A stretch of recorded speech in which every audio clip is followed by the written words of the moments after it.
Communist पार्टीको घोषणापत्रको बारेमा अब तपाईहरु निरन्तर क्लासमा छलफलमा हुँदै रहेछ। तपाईहरुले यसलाई अध्ययन गर्नुभएको होला भन्ने मलाई लाग्छ। शब्द संख्याको हिसाबले सानो पुस्तिका र त्यसका विभिन्न संस्करणका भूमिकाहरु सहित जोड्दा पनि मुस्किलले डिमाई साइजमा 70-75 पेज हुन्छ। तपाईहरुले पढ्नु भएको होला, क्लासको निरन्तरतामा रहनु भएको हुनाले भन्ने म आशा गर्छु। जो साथीहरुले पढ्न भ्याउनु भएको छैन उहाँहरुले फेरि पछि पढि नै हाल्नुहुन्छ। त्यसकारण शब्दमा अथवा युनिभर्सिटी क्याम्पसहरुमा जुन ढंगले पढाइने गरिन्छ शब्दहरु नै राखेर त्यो भन्दा पनि आज तपाईहरु त्यो शब्दहरु त तपाईहरु आफैले पढिहाल्नुहुन्छ। त्यो धेरै गाह्रो कुरा छैन। मैले कम्युनिस्ट घोषणापत्रलाई चाहिँ मैले चाहिँ कसरी बुझेको छु भन्ने कुरा चाहिँ तपाईहरुको बिचमा राख्ने छु। अब अघि पनि उद्घोषण वा भूमिका बाँध्ने साथीले भन्नुभएको थियो कि यो 1848 को सुरुका महिनाहरुमा जारी भएको थियो। त्यतिबेला एउटा सबैलाई थाहा छ कम्युनिस्ट संघ भनेर एउटा गोप्य संगठन बनेको थियो। त्यो गोप्य संगठनको भेला चाहिँ लन्डनमा भएको थियो र त्यो भेलाले चाहिँ 1947 को नोभेम्बरतिर मार्क्स र एंगल्स दुई जनालाई त्यसको सर्वाङ्गीन घोषणापत्र तयार पार्ने जिम्मेवारी दिएको थियो र त्यसलाई उहाँहरुले करिबन 2 देखि 3 महिनाको बीचमा त्यसलाई सकेर अनि 48 मा जर्मन भाषामा पहिलो प्रकाशन भएको थियो। पछि इंग्लिश भाषामा अनि हुँदै हुँदै हुँदै अब अहिले नेपालीसम्म पनि र संसारका अधिकांश प्रचलित भाषाहरुमा यो गइसकेका छ। हामी सबैलाई जानकारी भएकै विषय हो। अब त्यतिबेलाको परिस्थिति अनुसार हामीले घोषणापत्रको सारहरुलाई बुझ्नुपर्ने हुन्छ। त्यतिबेला बेलायत त्यसपछि फ्रान्समा मजदुर वर्गको मुख्यतः बेलायत त्यसपछि फ्रान्समा मजदुर वर्गको अथवा सरवार वर्गको पर्याप्त विकास भइसकेको थियो। जर्मनी, रुस लगायतका देशहरुमा, हंगेरी लगायतका देशहरुमा चाहिँ फेरि त्यो विकास हुने चरणमै थियो।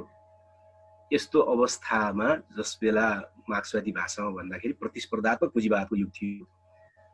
आज देखिएको जस्तो पुँजीवाद पनि थिएन, लेनिनको कालमा देखिएको जस्तो वित्तीय पुँजीमा आधारित एकाधिकार पुँजीवाद पनि थिएन। आजको यो भूमण्डलीकृत खालको एकीकृत खालको पुँजीवाद त त्यतिबेला कल्पना पनि गर्न सकिने कुरा होइन। र त्यतिबेलाको परिस्थिति चाहिँ मजदुर वर्गलाई अथवा सर्वहारा वर्गलाई चाहिँ पुँजीपति वर्गले र निम्न पुँजीपति वर्गले र कुलीन अथवा त्यहाँका सामन्त वर्गहरूले विभिन्न आन्दोलनहरूका निम्ति आफ्नो स्वार्थ पूर्ति गर्नका निम्ति मजदुरहरूलाई प्रयोग गर्ने गर्दथे र मजदुरहरूको चाहिँ संख्या त बढ्दै थियो तर उनीहरुसँग आफूले लड्ने राजनीतिक कार्यक्रम पनि थिएन। त्यसपछि उनीहरुसँग सैद्धान्तिक विचारधारा पनि थिएन र उनीहरु कहिले पुँजीपति ठूला पुँजीपति वर्गको निम्ति, कहिले निम्न मध्यम वर्गीय पुँजीपतिहरुको निम्ति, कहिले कुलीन सामन्तहरुको निम्ति अथवा इत्यादि समाजका प्रतिक्रियावादी वर्गका विभिन्न झुण्डहरुका निम्ति उपयोग हुनुपर्ने अवस्था थियो। त्यही माहौलमा अनि यो घोषणापत्र कम्युनिस्ट पार्टीको घोषणापत्र वा कम्युनिस्ट घोषणापत्र मात्रै पनि भन्छन्, यो चाहिँ प्रकाशित भयो अथवा त्यो गोप्य संगठनले यसलाई प्रकाशित गर्यो। र यो घोषणापत्र के हो भने मैले बुझेको चाहिँ यो इतिहासमा सबैभन्दा पुछारमा जन्मिएको सबैभन्दा क्रान्तिकारी श्रमिक वर्गको राजनैतिक दिशा र कार्यक्रम। म भन्दै थिएँ कि कुन परिस्थितिमा यो घोषणापत्र जारी भएको थियो भन्दै थिएँ र मैले अध्ययन गर्दाखेरि चाहिँ यो घोषणापत्रमा मुख्यतः 7 वटा विषयहरू चाहिँ सबभन्दा महत्त्वपूर्ण चाहिँ म पाउँछु। 7 वटा विषय। पहिलो विषय चाहिँ के हो भने त्यति बेलासम्ममा समाजमा वर्गहरू छन्, वर्ग संघर्ष छ भन्ने अध्ययन, त्यसबारेमा छलफल र त्यसबारेमा साहित्यहरू त लेखिन थालिसकेका थिए। तर के कुरा चाहिँ राजनैतिक रूपमा घोषणा गरिएको थिएन र त्यसलाई कार्यक्रम बनाइएको थिएन भने वर्ग सङ्घर्ष नै आजसम्मको समाजको अथवा जबदेखि वर्गको उत्पत्ति भयो, वर्गको उत्पत्ति भएदेखि आजसम्मको समाजको मुख्य चालक शक्ति चाहिँ के हो त भने त्यो चाहिँ वर्ग सङ्घर्ष हो भन्ने किटान चाहिँ भएको थिएन। समाजमा वर्ग सङ्घर्ष छ, वर्गहरूको बिचमा सङ्घर्ष छ, वर्गहरू छन् भन्ने व्याख्याहरू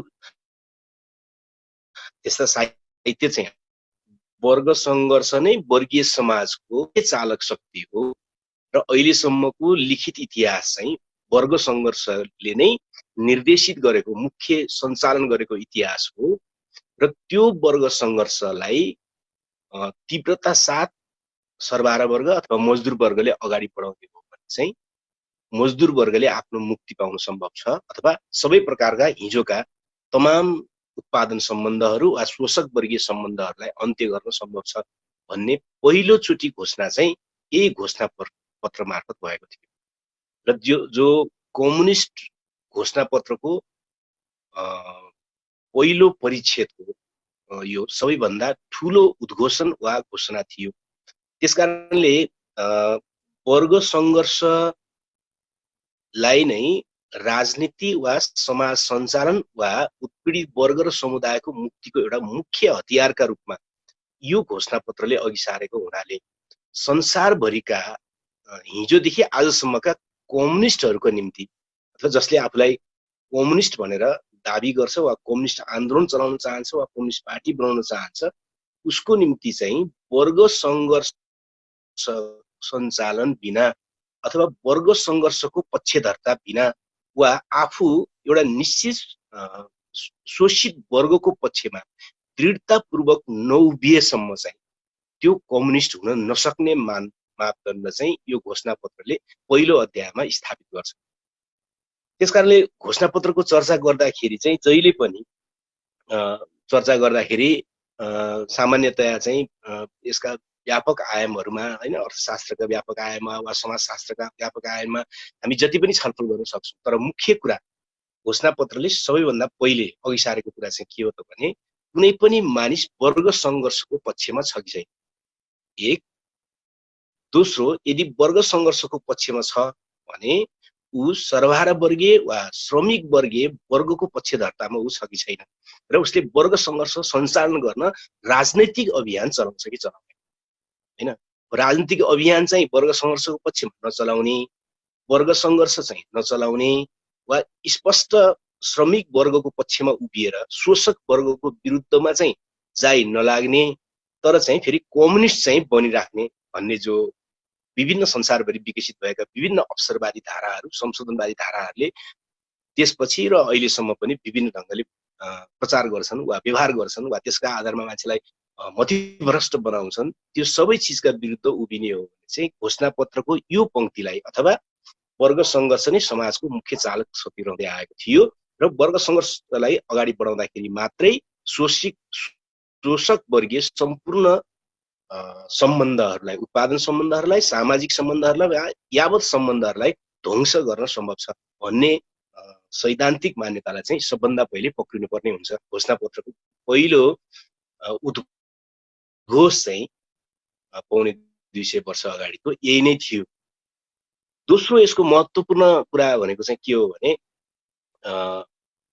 पहिलोचोटि संसारमा कम्युनिस्ट पार्टीको घोषणा पत्र आएपछि, हुन त अब जर्मन विचारधारा लगायतका किताबहरू पनि पहिला, लेखहरू पनि पहिला आइसकेका थिए 1845 देखि नै, तर पनि राजनीतिक कार्यक्रमको तहमा, पोलिटिकल प्रोग्रामको तहमा चाहिँ घोषणा पत्रमा नै पहिलोचोटि सिंगै 8000 वर्षमा पहिलोचोटि राजनीतिक कार्यक्रमका रूप, समाज सुधारका रूपमा इत्यादिको रूपमा त अब विभिन्न धार्मिक मतहरूले पनि त्यो कुरा भन्ने गरेका थिए अथवा गौतम बुद्धले पनि भनेकै हुन्। त्यसपछि इसाई मतमा पनि एउटा मत त्यस्तो थियो, अथवा निजी सम्पत्तिको उन्मूलन वा निजी सम्पत्ति छोडौँ, गएर सङ्घमा बसौँ वा चाहिँ केही बनौँ, भिक्षु बनौँ, भिक्षुनी बनौँ इत्यादि इत्यादि कुरा विभिन्न धार्मिक मतहरूमा पनि थिए। तर राजनीतिक कार्यक्रमको रूपमा, लडाईँको कार्यक्रमको रूपमा हैन, राजनीतिक कार्यक्रम अथवा लडाईँको सङ्घर्षको कार्यक्रमको रूपमा चाहिँ पहिलोचोटि कम्युनिस्ट घोषणा पत्रले घोषणा गर्यो कि कम्युनिस्टहरूको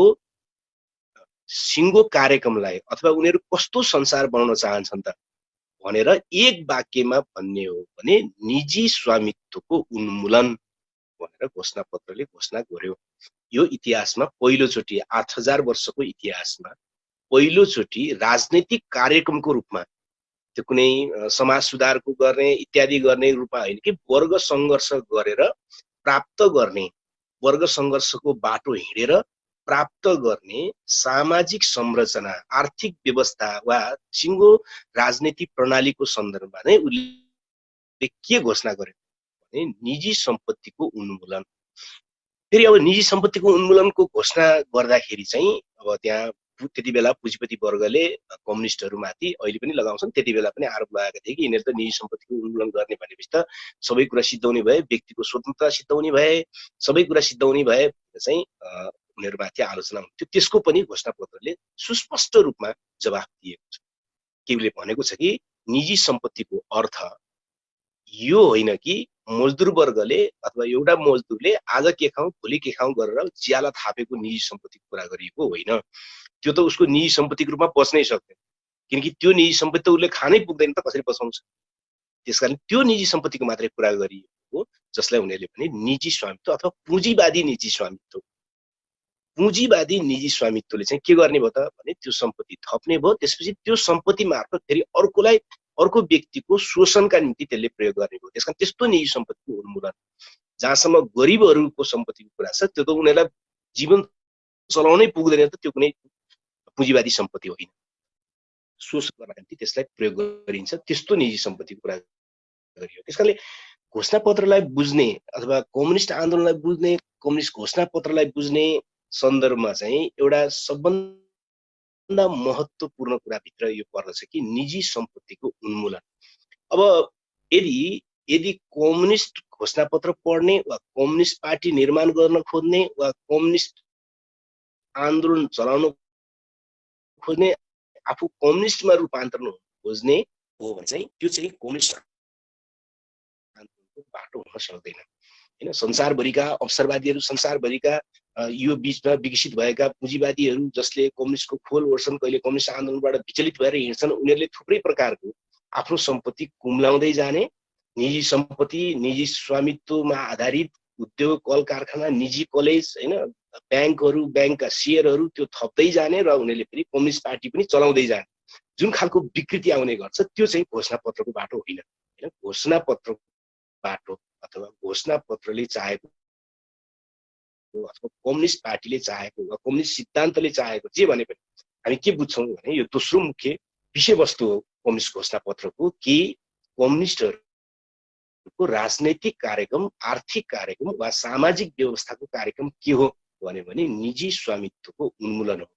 अब निजी स्वामित्वको उन्मूलनको अर्थ फेरि के होइन त भने स्वामित्वकै उन्मूलन हो त भने होइन। बरु घोषणापत्रले त्यसमा पनि सविस्तार, छोटोमा भए पनि सविस्तार व्याख्या गरेको छ कि निजी स्वामित्वको उन्मूलनको अर्थ चाहिँ स्वामित्वको सामाजिक स्वरूपमा परिवर्तन गर्ने हो, स्वामित्वको स्वरूपमा परिवर्तन गर्ने अथवा त्यो सम्पूर्ण समुदायको सम्पत्ति बन्छ त्यो निजी स्वामित्वको अन्त हुनेको अर्थ।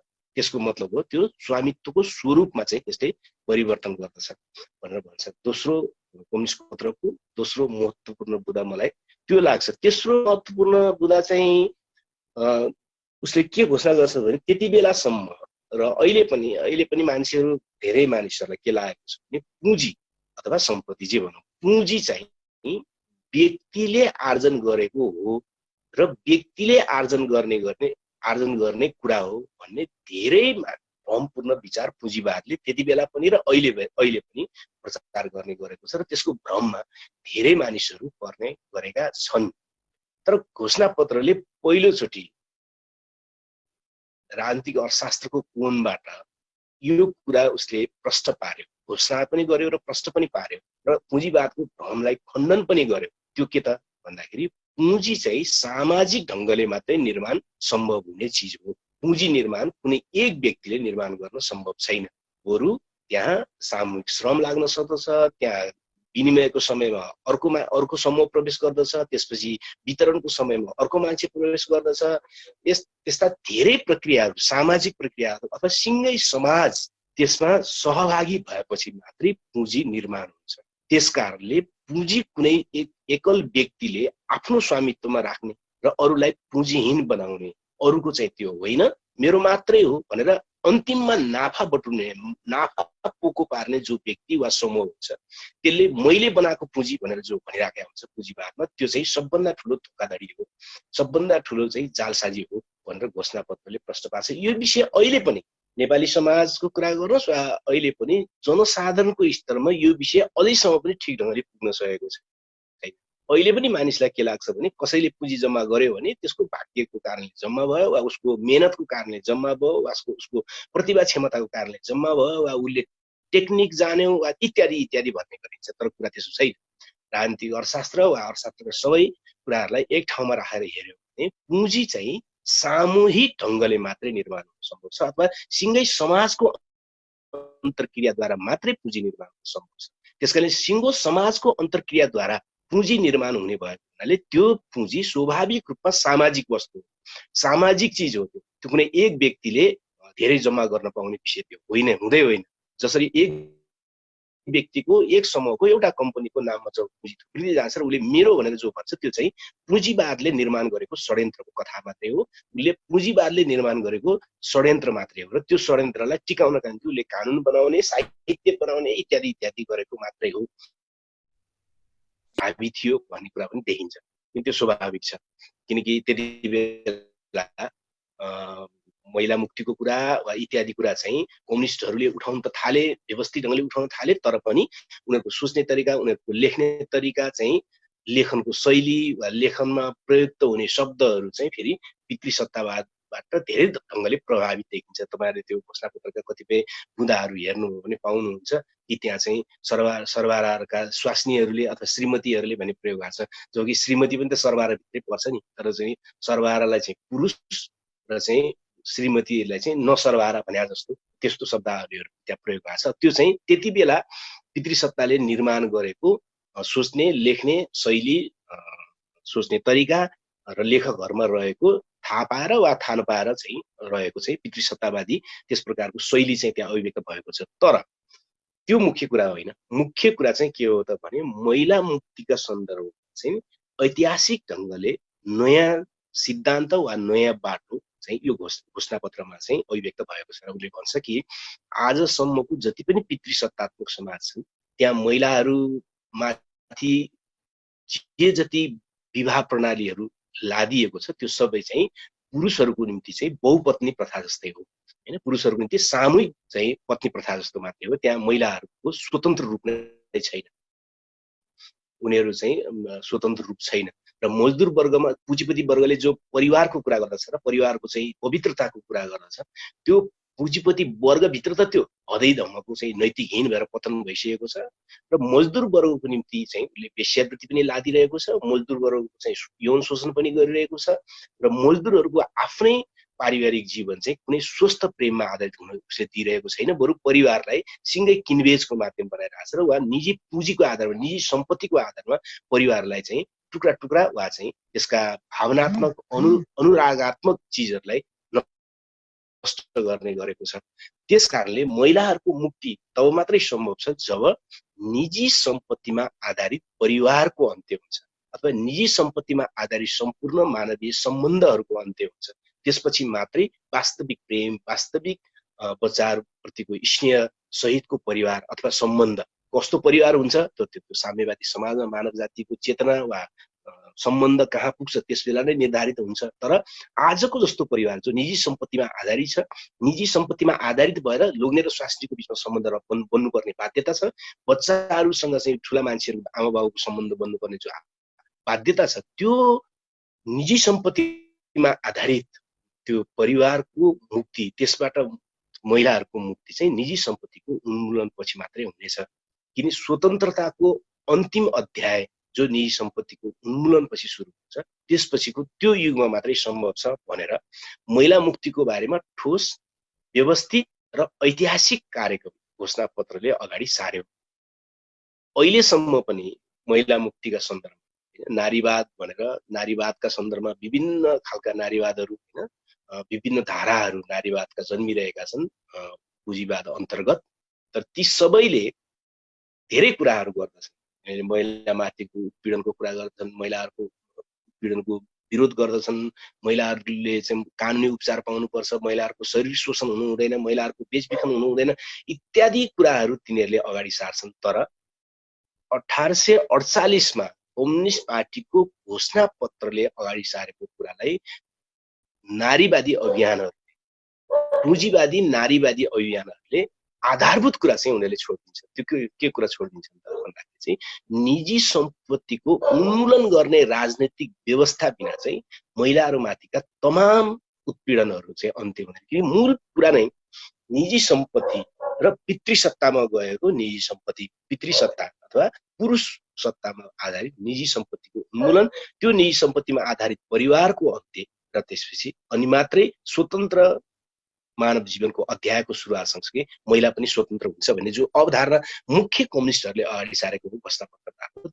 त्यो चाहिँ पुँजीवाद अन्तर्गत विकसित भएका तमाम नारीवादी साहित्य, तमाम नारीवादी सिफारिसहरूले त्यसलाई अहिले पनि वास्ता गर्न सक्दैन। त्यो नै अहिलेको विश्वव्यापी रूपमा विभिन्न धारामा रहेका पुँजीवादी नारीवादको सबभन्दा ठुलो समस्या हो। त्यसकारणले नारी मुक्तिका सन्दर्भमा पनि पुँजीवाद अथवा अन्य सबै विचारधाराहरूको दाजुमा कम्युनिस्ट घोषणापत्रले त्यति बेला अघि सारेको निजी सम्पत्तिको उन्मूलन, निजी सम्पत्तिमा आधारित परिवारको विघटन र चाहिँ स्वतन्त्र मानव जीवनको अध्यायको सुरुवातमा बन्ने, त्यसपछि स्वतन्त्र भएकी महिला स्वतन्त्र भएको पुरुषको बीचमा भन्ने आत्मीय सम्बन्धहरूले मात्रै महिलाहरूको मुक्ति सम्भव छ भन्ने जो अवधारणा अनुसार यो चाहिँ कम्युनिस्ट घोषणापत्रको मैले जानेसम्म, मेरो अध्ययन भएसम्म चाहिँ यो 5औं महत्त्वपूर्ण तथ्य, महत्त्वपूर्ण सैद्धान्तिक अवधारणा वा राजनीतिक कार्यक्रम थियो। अब 6औं कुरा म के बुझ्छु भन्दाखेरि चाहिँ घोषणापत्रको सन्दर्भमा चाहिँ पहिलोचोटि मार्क्सवादीहरूले मजदुर वर्गको तर्फबाट कम्युनिस्ट घोषणापत्रमा उनीहरूले के भने त भन्दाखेरि चाहिँ पुँजीपति साम्यवादको यात्रामा जाँदा र पुँजीवाद विरोधी लडाईँमा जाँदा पहिलो त मजदुर वर्गले आफूलाई एउटा राष्ट्रिय वर्गको रूपमा, सत्ताधारी वर्गको रूपमा उभ्याउनु पर्ने हुन्छ। त्यसो गर्दाखेरि, त्यसो गर्नका निम्ति उनीहरूले चाहिँ सम्पूर्ण खाले हस्तक्षेप अथवा बल प्रयोग चाहिँ उनीहरूले गर्नुपर्ने हुन्छ भनेर उनीहरूले पहिलोचोटि त्यो अवधारणा अघि सारे। त्यो अवधारणालाई थुप्रै मानिसहरूले चाहिँ यो चाहिँ बल प्रयोगको भूमिकाको सन्दर्भमा चाहिँ अझै कमजोर जस्तो भयो कि अथवा अझ मार्क्सवादीहरूलाई आलोचना गर्ने अथवा मार्क्सवादीहरू शान्तिवादी नै हुन् जसरी प्रचार गर्न थाल्ने अभियान पनि कतिपय बेला चल्न थालेपछि अनि यो घोषणापत्रको 1872 को संस्करण जो निस्कन्छ, जहाँ मार्क्स र एङ्गेल्स दुवैजनाले भूमिका लेख्नु भएको छ, त्यो भूमिकामा उहाँहरूले थप प्रश्न पार्नु भएको छ कि 1871 को पेरिसमा मजदुरहरूको विद्रोह र पेरिस कम्युनको 2 महिनाभन्दा बढीको शासन, त्यसपछि त्यसले गरेका महानतम उपलब्धिहरू र त्यसको पतनको सार निकाल्दै अनि उहाँहरूले त्यो घोषणापत्रको अङ्गको रूपमा नै उहाँहरूले पहिला पनि घोषणापत्रमा पनि त्यो छ हैन। तेस्रो अध्याय, चौथो अध्याय र दोस्रो अध्याय, तीनटै अध्यायमा मजदुर वर्गले, श्रमजीवी वर्गले चाहिँ पुँजीपति वर्ग समाजवादको यात्रामा अथवा साम्यवादको यात्रामा जाँदाखेरि चाहिँ पुँजीपति वर्गको उत्पादनका साधनहरू वा उसको पुँजी लगायतका चिजहरूलाई चाहिँ उसले राजनीतिक हस्तक्षेप गरेर, प्रभुत्व प्रयोग गरेर अथवा बल प्रयोग गरेर नै उनीहरूले लिनुपर्ने हुन्छ भन्ने कुरो त कम्युनिस्ट पार्टीको घोषणापत्रमा पहिलोचोटि लेखिएकै थियो। तर त्यसलाई जोड दिनका निम्ति पेरिस कम्युनको निष्कर्ष निकाल्ने सन्दर्भमा मार्क्स एङ्गेल्सले घोषणापत्रकै एउटा अङ्गको रूपमा 1872 को संस्करण, जर्मन संस्करणमा उहाँहरूले भन्नुभएको छ कि पुँजीपति वर्गको सत्तालाई, बनाउ सत्तालाई सर्वहारा वर्गले आफ्नो मनचाहे ढङ्गले प्रयोग गर्न सक्दैन, बरु त्यसलाई सम्पूर्ण रूपले ध्वंस गर्नुपर्दछ र आफ्नै सत्ता निर्माण गर्नुपर्ने हुन्छ अथवा आफ्नै सत्ताको मतलब हो आफ्नै सशस्त्र बल, आफ्नै प्रशासन र आफ्नै यावत चिजहरू निर्माण गर्नुपर्ने हुन्छ भनेर यो पनि घोषणापत्रको चाहिँ 6औं र कम्युनिस्ट आन्दोलनमा निकै ठुलो विवाद पनि जन्मिएको तर अहिलेसम्म चाहिँ अकाट्य रूपमा अगाडि आएको बुँदा वा अवधारणा हो। त्यसकारणले यो बुँदाको महत्त्व यो बुँदा पेरिस कम्युनको हारका कारणहरूको चाहिँ मार्क्सले अध्ययन गर्ने क्रममा, पेरिस कम्युन वा फ्रान्समा वर्ग संघर्ष इत्यादि अध्ययन गर्ने क्रममा उहाँले निकालेको निकै ठुलो निष्कर्ष हो कि सर्वहारा वर्ग सत्ताधारी वर्ग त बन्नु पर्दछ, उसले राजनीतिक सत्ता त प्राप्त गर्नु पर्दछ र राजनीतिक सत्ता प्राप्त गर्नका निम्ति हस्तक्षेप नै गर्नु पर्दछ, राजनीतिक प्रभुत्व नै कायम गर्नु पर्दछ भनेर त घोषणापत्रमा लेखिएको थियो। तर राजनीतिक सत्ता प्राप्त गरिसकेपछि वा गर्ने क्रममा चाहिँ पुँजीवादी सत्तालाई चाहिँ सर्वहारा वर्गले चाहिँ जस्ताको तस्तै आफैले प्रयोग गर्न सक्छ कि सक्दैन त भन्ने प्रश्न चाहिँ अझै धुमिल थियो।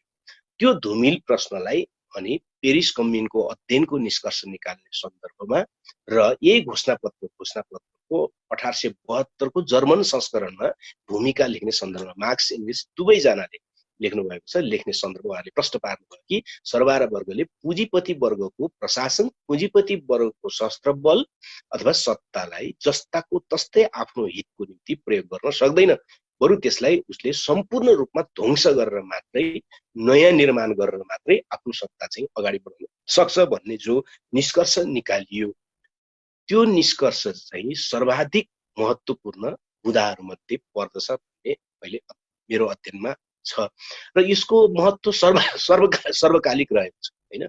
संसारमा जहिले पनि हिजोदेखि आजसम्म चाहिँ दुई खाले अवधारणा, दुईटा द्वन्द्वमै छ। एउटा कि मार्क्स एङ्गल्सले कम्युनिस्ट घोषणापत्र हुँदै पेरिस कम्युनको अनुभव सहित चाहिँ सर्वहारा वर्गले आफ्नो सत्ता निर्माण, आफ्नो राज्य निर्माणका निम्ति पुँजीपति वर्गको जस्ताको तस्तै राज्यलाई प्रयोग गर्न सक्दैन, त्यसकारणले सशस्त्र सङ्घर्ष, बल प्रयोग वा जे भने पनि, सशस्त्र हमला, बल प्रयोग, विद्रोह, युद्ध जे भने पनि त्यो अनिवार्य हुन्छ र त्यसले मात्रै पुँजीवादी सत्तालाई ध्वंस गर्न सक्छ भन्ने एउटा धारा, जसलाई हामीले मार्क्सवाद भित्रको क्रान्तिकारी धारा भन्छौँ। अर्को धारा फेरि त्यो सँगसँगै आयो हैन। बर्नस्टिनहरूले पनि सुरुमा ल्याए र पछि लेनिनहरूको अन्त्यपछि, मृत्युपछि, स्टालिनहरूको मृत्युपछि ख्रुश्चेभले लिएर आए कि सत्तामा चाहिँ शान्तिपूर्ण सङ्क्रमण हैन, पुँजीवादी सत्तालाई ध्वंस गर्ने होइन कि त्यो सत्तालाई शान्तिपूर्ण ढङ्गले चाहिँ समाजवादीकरण गर्ने भन्ने जो अवधारणा ल्याए, त्यो अर्को संशोधनवादी धाराको रूपमा देखा पर्यो र त्यो संसारभरि नै, आजसम्म संसारभरि नै पनि त्यो देखा पर्यो। दक्षिण एसियामा पनि प्रयोग भयो, दक्षिण एसियामा केरलामा प्रयोग भयो, पश्चिम बङ्गालमा प्रयोग भयो हैन, त्यसपछि नेपालमा प्रयोग भयो, सबैतिर प्रयोग भयो कि त्यसले के भन्यो त भन्दाखेरि होइन, पुँजीवादी सत्तामा चुनावबाट वा अरू कुनै माध्यमबाट जाने हो, गएर चाहिँ आफ्नो ढङ्गले सुधारका कार्यक्रम गर्दै समाजवादमा पुग्ने हो भन्ने जो अवधारणा त्यसले ल्यायो, त्यो बिल्कुल कतै पनि त्यसको विजय यात्रा देखिँदैन, कतै पनि त्यसले आफ्नो ढङ्गले काम गर्न सकेको देखिँदैन, बरु त्यो आम जनतालाई, कम्युनिस्ट समर्थकहरूलाई वा कम्युनिस्ट सिद्धान्तको विद्रूपीकरण वा भ्रष्टीकरण गर्ने र माध्यम बाहेक, प्रवृत्ति बाहेक त्यो धेरै देखा पर्दैन। त्यसकारण यो बुँदा अहिले पनि कम्युनिस्ट घोषणापत्रको चर्चा गर्ने हो भने यो बुँदा चाहिँ हामीले सर्वाधिक महत्त्वपूर्ण बुँदाको रूपमा अध्ययन गर्नुपर्ने र मनन गर्नुपर्ने मलाई लाग्दछ।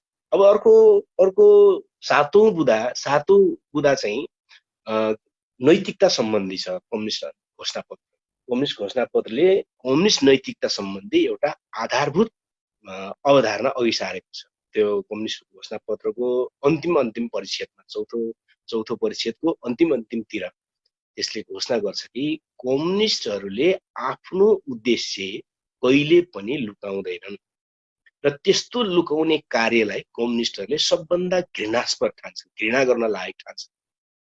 उनीहरू जे गर्न चाहन्छन् आफ्नो उद्देश्य, त्यो उनीहरू जस्ताको जस्तै, जस्तो खतरा मोल्नु परे पनि उनीहरू त्यो कुरा अगाडि ल्याउँछन्, राख्छन्।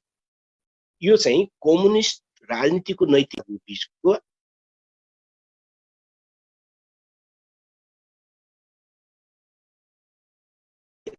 राजनीतिको नैतिकता र कम्युनिस्ट राजनीतिको नैतिकताको बीचको आधारभूत फरक के हो त भनेर भन्यो भने, कम्युनिस्टहरू घोषणापत्रका अनुसार कम्युनिस्टहरू आफ्नो उद्देश्यलाई कहिले पनि उनीहरू लुकाउँदैनन्, बरु उनीहरू आफ्नो उद्देश्यलाई स्पष्टसँग घोषणा गर्दछन्।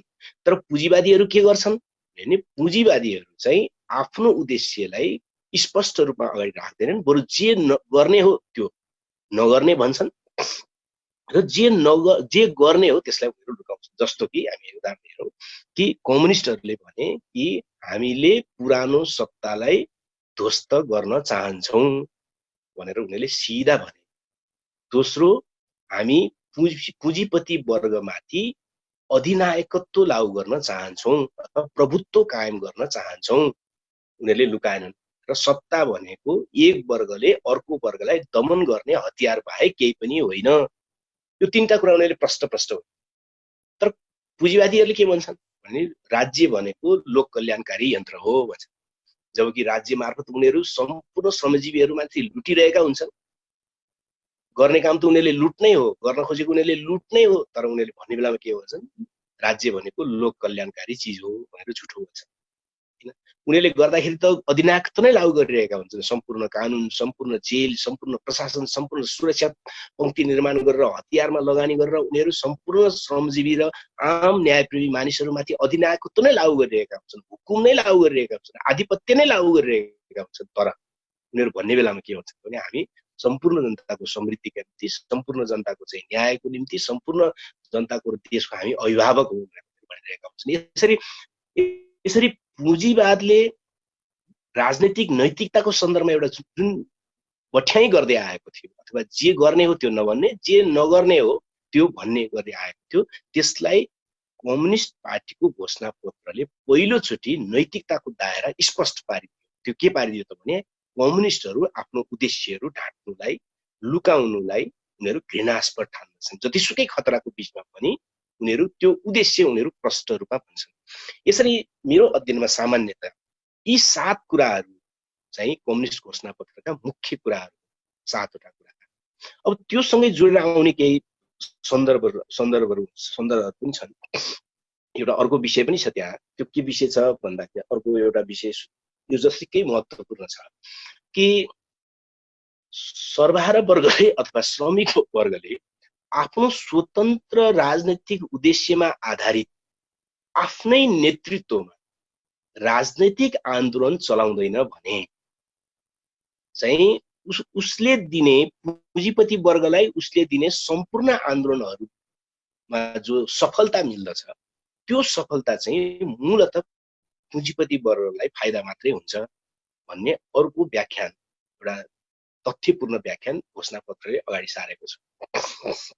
त्यो भनेको के त भन्दाखेरि यदि त्यो भनेको इतिहासलाई हेर्यो भने हामी अलिक बढी बुझ्छौँ कि सामन्त वर्गको विरुद्ध र अथवा सामन्त कतै कुलीन भनिन्थ्यो, कतै के भनिन्थ्यो हैन, मूलतः सामन्त वर्गको विरुद्ध लड्नका निम्ति पुँजीपतिहरूको संख्या त थोरै थियो, किन पुँजीपतिहरूको संख्या धेरै हुने भन्ने त हुँदैन, त्यो त वर्ग सानो हो। त्यो पुँजीपति वर्गले मजदुर वर्गलाई पनि साथमा लिएर सामन्त वर्गको विरुद्ध लड्यो। अब मजदुर वर्गले किन साथ दियो भन्दाखेरि चाहिँ मजदुर वर्गको आफ्नो स्वतन्त्र राजनीतिक आन्दोलन थिएन, त्यसकारणले त्यति बेला सुधारका निम्ति सामन्तवादले जति दुःख दिइरहेको थियो त्यो दुःखका विरुद्ध लड्नका निम्ति मजदुर वर्गले चाहिँ पुँजीपति वर्गलाई साथ दियो। अब सामन्त वर्ग त हार्यो, त्यसपछि पुँजीपति वर्ग सत्तामा गयो, मजदुर वर्गलाई के फाइदा भयो भने मूलतः फाइदा पुँजीपति वर्ग। र यो दृष्टान्त राख्दै घोषणापत्रमा अलिक चर्चा गरिएको छ कि राजतन्त्रका विरुद्ध लड्न पर्यो भने पनि मजदुर वर्गको साथ चाहिँ पुँजीपतिले लिन्छ, उपयोग गर्छ। तर जितिसकेपछि चाहिँ सबभन्दा बढी फाइदा कसलाई हुन्छ, पुँजीपति वर्गलाई हुन्छ, मजदुर वर्गलाई हुँदैन। त्यसकारणले हामी नेपालकै इतिहास हेर्यो भने एकदम राम्रोसँग देख्न सकिन्छ कि 6 सालदेखि लगातार नेपालमा कम्युनिस्ट आन्दोलनमा नेपालको श्रमिक वर्गले साथ दिँदै आयो, लड्दै आयो। तर अधिकांश नाराहरू कस्ता आए त तपाईहरुले हेर्यौं भने 7 सालको वरपर नारा थियो कि राणातन्त्रको अन्त, त्यो भनेको सामन्त वर्गको सत्ताको अन्तको कुरा थियो। त्यसपछि त्यो अगाडि बढ्दै आयो पञ्चायती व्यवस्थाको विरुद्ध बहुदलको पक्षमा भनेको त्यो के थियो भन्दाखेरि त्यो पुँजीपति वर्गको स्वार्थको कुरा थियो मुख्यतः।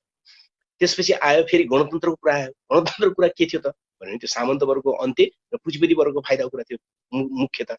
वर्गीय मुक्तिको कुरा थिएन, प्रत्यक्ष भन्दैछु म। त्यहाँ मजदुर वर्गलाई फाइदै भएन, हुँदैन थियो, त्यस्तो हुँदैन, किनकि फाइदा त सबैलाई भइहाल्छ। तर नेपाली कम्युनिस्ट आन्दोलनको 12 वर्ष रौतहटको किसान संघर्षहरू र केही वर्ग संघर्षका घटनाहरू बाहेक अधिकांश संघर्षहरू चाहिँ राजनीतिक स्वतन्त्रताको वरपर भएको छ। वर्गीय मुक्तिको पक्षमा भन्दा राजनीतिक स्वतन्त्रताको वरपर गएको छ र राजनीतिक स्वतन्त्रताको सबभन्दा बढी आवश्यकता चाहिँ कसलाई थियो त भने नेपालमा विकसित भइरहेको मध्यम वर्ग अथवा सानो पुँजीपति वा ठुला पुँजीपतिहरूको निम्ति सबभन्दा महत्त्वपूर्ण विषय। अब नेपालको कम्युनिस्ट आन्दोलनले, नेपालको सर्वहारा वर्गीय आन्दोलन चाहिँ आफ्नो स्वतन्त्र राजनीतिक आन्दोलनको रूपमा मूल रूपमा धेरै समय विकसित गर्न नसकेको हुनाले त्यसको सम्पूर्ण फाइदा आज कसले लियो त भन्दाखेरि नेपालको दलाल पुँजीपति वर्गले लियो अथवा पुँजीपति वर्गले लियो। परिवर्तनहरू भए तर त्यो परिवर्तनहरूको जस र त्यसको फाइदा, किन सम्पूर्ण राजनीतिक आन्दोलनहरूको फाइदा भनेको स्वामित्वको लडाइँ हो। यही घोषणापत्रले उल्लेख गरेका कुरा हो कि घोषणापत्रले नै पहिलोचोटि भनेको सम्पूर्ण राजनीतिक सङ्घर्षहरूको मूल सार के हो त, मूल तत्त्व के हो त भित्र भने स्वामित्वको लडाइँ हो। स्वामित्वको कसको वर्ग, कुन वर्गमा जाने, स्वामित्व कसको हातमा जाने भन्ने कुरा हो। नेपालमा अहिलेसम्म चलेको 70 वर्ष आसपासको राजनीतिक आन्दोलनको सारमा हेऱ्यो भने चाहिँ स्वामित्व कसको हातमा गयो त हैन भन्दाखेरि स्वामित्व पुँजीपति वर्गको हातमा गयो, स्वामित्व दलाल पुँजीपति वर्गको हातमा गयो। त्यस्तो किन भयो त भन्दाखेरि घोषणापत्रले त्यही बेला भनेको थियो कि सर्वहारा वर्गले आफू स्वतन्त्र राजनीतिक नारासहित, स्वतन्त्र राजनीतिक मुद्दाहरूसहित राजनीतिक आन्दोलन उठाउन सक्दैन। चाहिँ सम्पूर्ण आन्दोलनपछि हुने विजयको फाइदा चाहिँ कसले लिन्छ त भन्ने पुँजीपति वर्ग लिन्छ। त्यसकारणले सर्वहारा वर्गले आफ्नो राजनीतिक आन्दोलन आफ्नो बलबुतामा, आफ्नो राजनीतिक आन्दोलन आफ्नो बलबुतामा र आफ्नो दृष्टिकोणमा आधारित गरेर चलाउनु पर्ने हुन्छ र उसले सम्पूर्ण देशका कुनै पनि देशमा चल्ने तत्कालीन रूपमा क्रान्तिकारी सङ्घर्षहरू त्यो कुनै वामपन्थीहरूले चलाएको हुनसक्छ, कुनै त्यो देशभक्तहरूले चलाएको हुनसक्छ, त्यो सम्पूर्ण आन्दोलनहरूलाई चाहिँ उसले साथ दिनुपर्ने हुन्छ। तर आफ्नो स्वतन्त्र राजनीतिक आन्दोलनको बलमा, आफ्नो स्वतन्त्र राजनीतिक आन्दोलन नहुने तर अरूको राजनीतिक आन्दोलनको चाहिँ सहायक मात्रै हुने हुँदाखेरि चाहिँ त्यो जहिले पनि पुँजीपति वर्गलाई अन्तमा फाइदा हुन्छ भन्ने कुरा पनि घोषणापत्रको अर्को महत्त्वपूर्ण बुँदा हो भन्ने मैले ठान्छु। यसरी यो 7वटा मैले भने 7वटा बुँदाहरू, योभन्दा बढी पनि होला, उहाँहरूले अध्ययन गर्दा अझ बढी हेर्न सक्नुहुन्छ वा यस मैले भनेका कतिपय कुराहरूमा त्यसलाई छाँटकाट पनि गर्नुपर्ने होला, तपाईँहरूको आफ्नो आफ्नो बुझाइ होलान्। तर मुख्य मैले देखेको यी 7वटा बुँदा चाहिँ कम्युनिस्ट घोषणापत्रका मुख्य छन्। तर यो सँगै अब घोषणापत्रकै कुरा आएको हुनाले चाहिँ यो सँगै घोषणापत्रमा छापिएका अहिलेसम्म प्राप्त भएका सबभन्दा महत्त्वपूर्ण ठानिएका 1993 सम्मको अथवा एङ्गेल्सको मृत्युभन्दा अगाडिसम्मका जति पनि संस्करणहरू भए ती संस्करणका भूमिकाहरू पनि घोषणापत्रको अङ्गको रूपमा अध्ययन गरिएन भने चाहिँ फेरि घोषणापत्रका कतिपय सन्दर्भहरूलाई हामीले अहिलेको सापेक्षतामा ठिक ढङ्गले बुझ्न सक्दैनौँ हैन। यस्ता धेरै प्रसङ्गहरू छन् त्यहाँ, भनौँ न, त्यो पनि त्यहाँ घोषणापत्र पढ्ने साथीलाई थाहा भइहाल्छ। अब जस्तो कि एउटा महत्त्वपूर्ण प्रसङ्ग जो अहिलेसम्म धेरैको ध्यान छैन, महत्त्वपूर्ण प्रसङ्ग छ, त्यो रुसी संस्करणको सन्दर्भ। त्यो चाहिँ 1882 को रुसी संस्करण जो आएको थियो, त्यो रुसी संस्करणमा एङ्गेल्सले जति बेला मार्क्सको मृत्युपछि 1883 मा आएको, मार्क्सको 83-84 मा मार्क्सको मृत्युकै वर्ष रुसी संस्करण आएको थियो। त्यो रुसी संस्करणमा एङ्गेल्सले एउटा नयाँ कुरा अगाडि सार्नु भएको छ। त्यो चाहिँ अहिले धेरै महत्त्वपूर्ण कुरा छ भन्ने मलाई लाग्छ। त्यो बारे म थोरै चर्चा गर्न चाहन्छु। त्यो के विषय उहाँले उठाउनु भएको छ भन्दाखेरि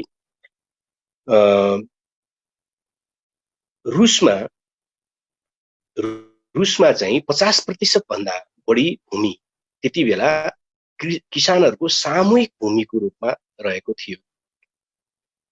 अब मार्क्सवादको अहिलेसम्म प्रचलितको त्यति बेलासम्मको 1882-83-84 सम्म कुरा गर्दाखेरि त्यति बेलासम्म त भनिएको के थियो त, घोषणापत्रको मान्यता र भनिएको के थियो त भन्दाखेरि सामन्तवादी उत्पादन सम्बन्ध टुट्दै जान्छ, पुँजीवादले त्यसको स्थान लिन्छ, त्यसपछि पुँजीवादले मजदुरहरूको ठुलो सङ्ख्या उत्पादन गर्छ, मजदुरहरूको जीवन उसले धान्न सक्दैन, नसकेपछि मजदुरहरूले आफ्नो विचारधारा अनुसार सङ्घर्ष गरेर साम्यवादको दिशामा जानुपर्ने हुन्छ, पुँजीवादको अन्त्यको दिशामा जानुपर्ने हुन्छ र स्वामित्वलाई सामुदायिक बनाइदिनुपर्ने हुन्छ भन्ने थियो।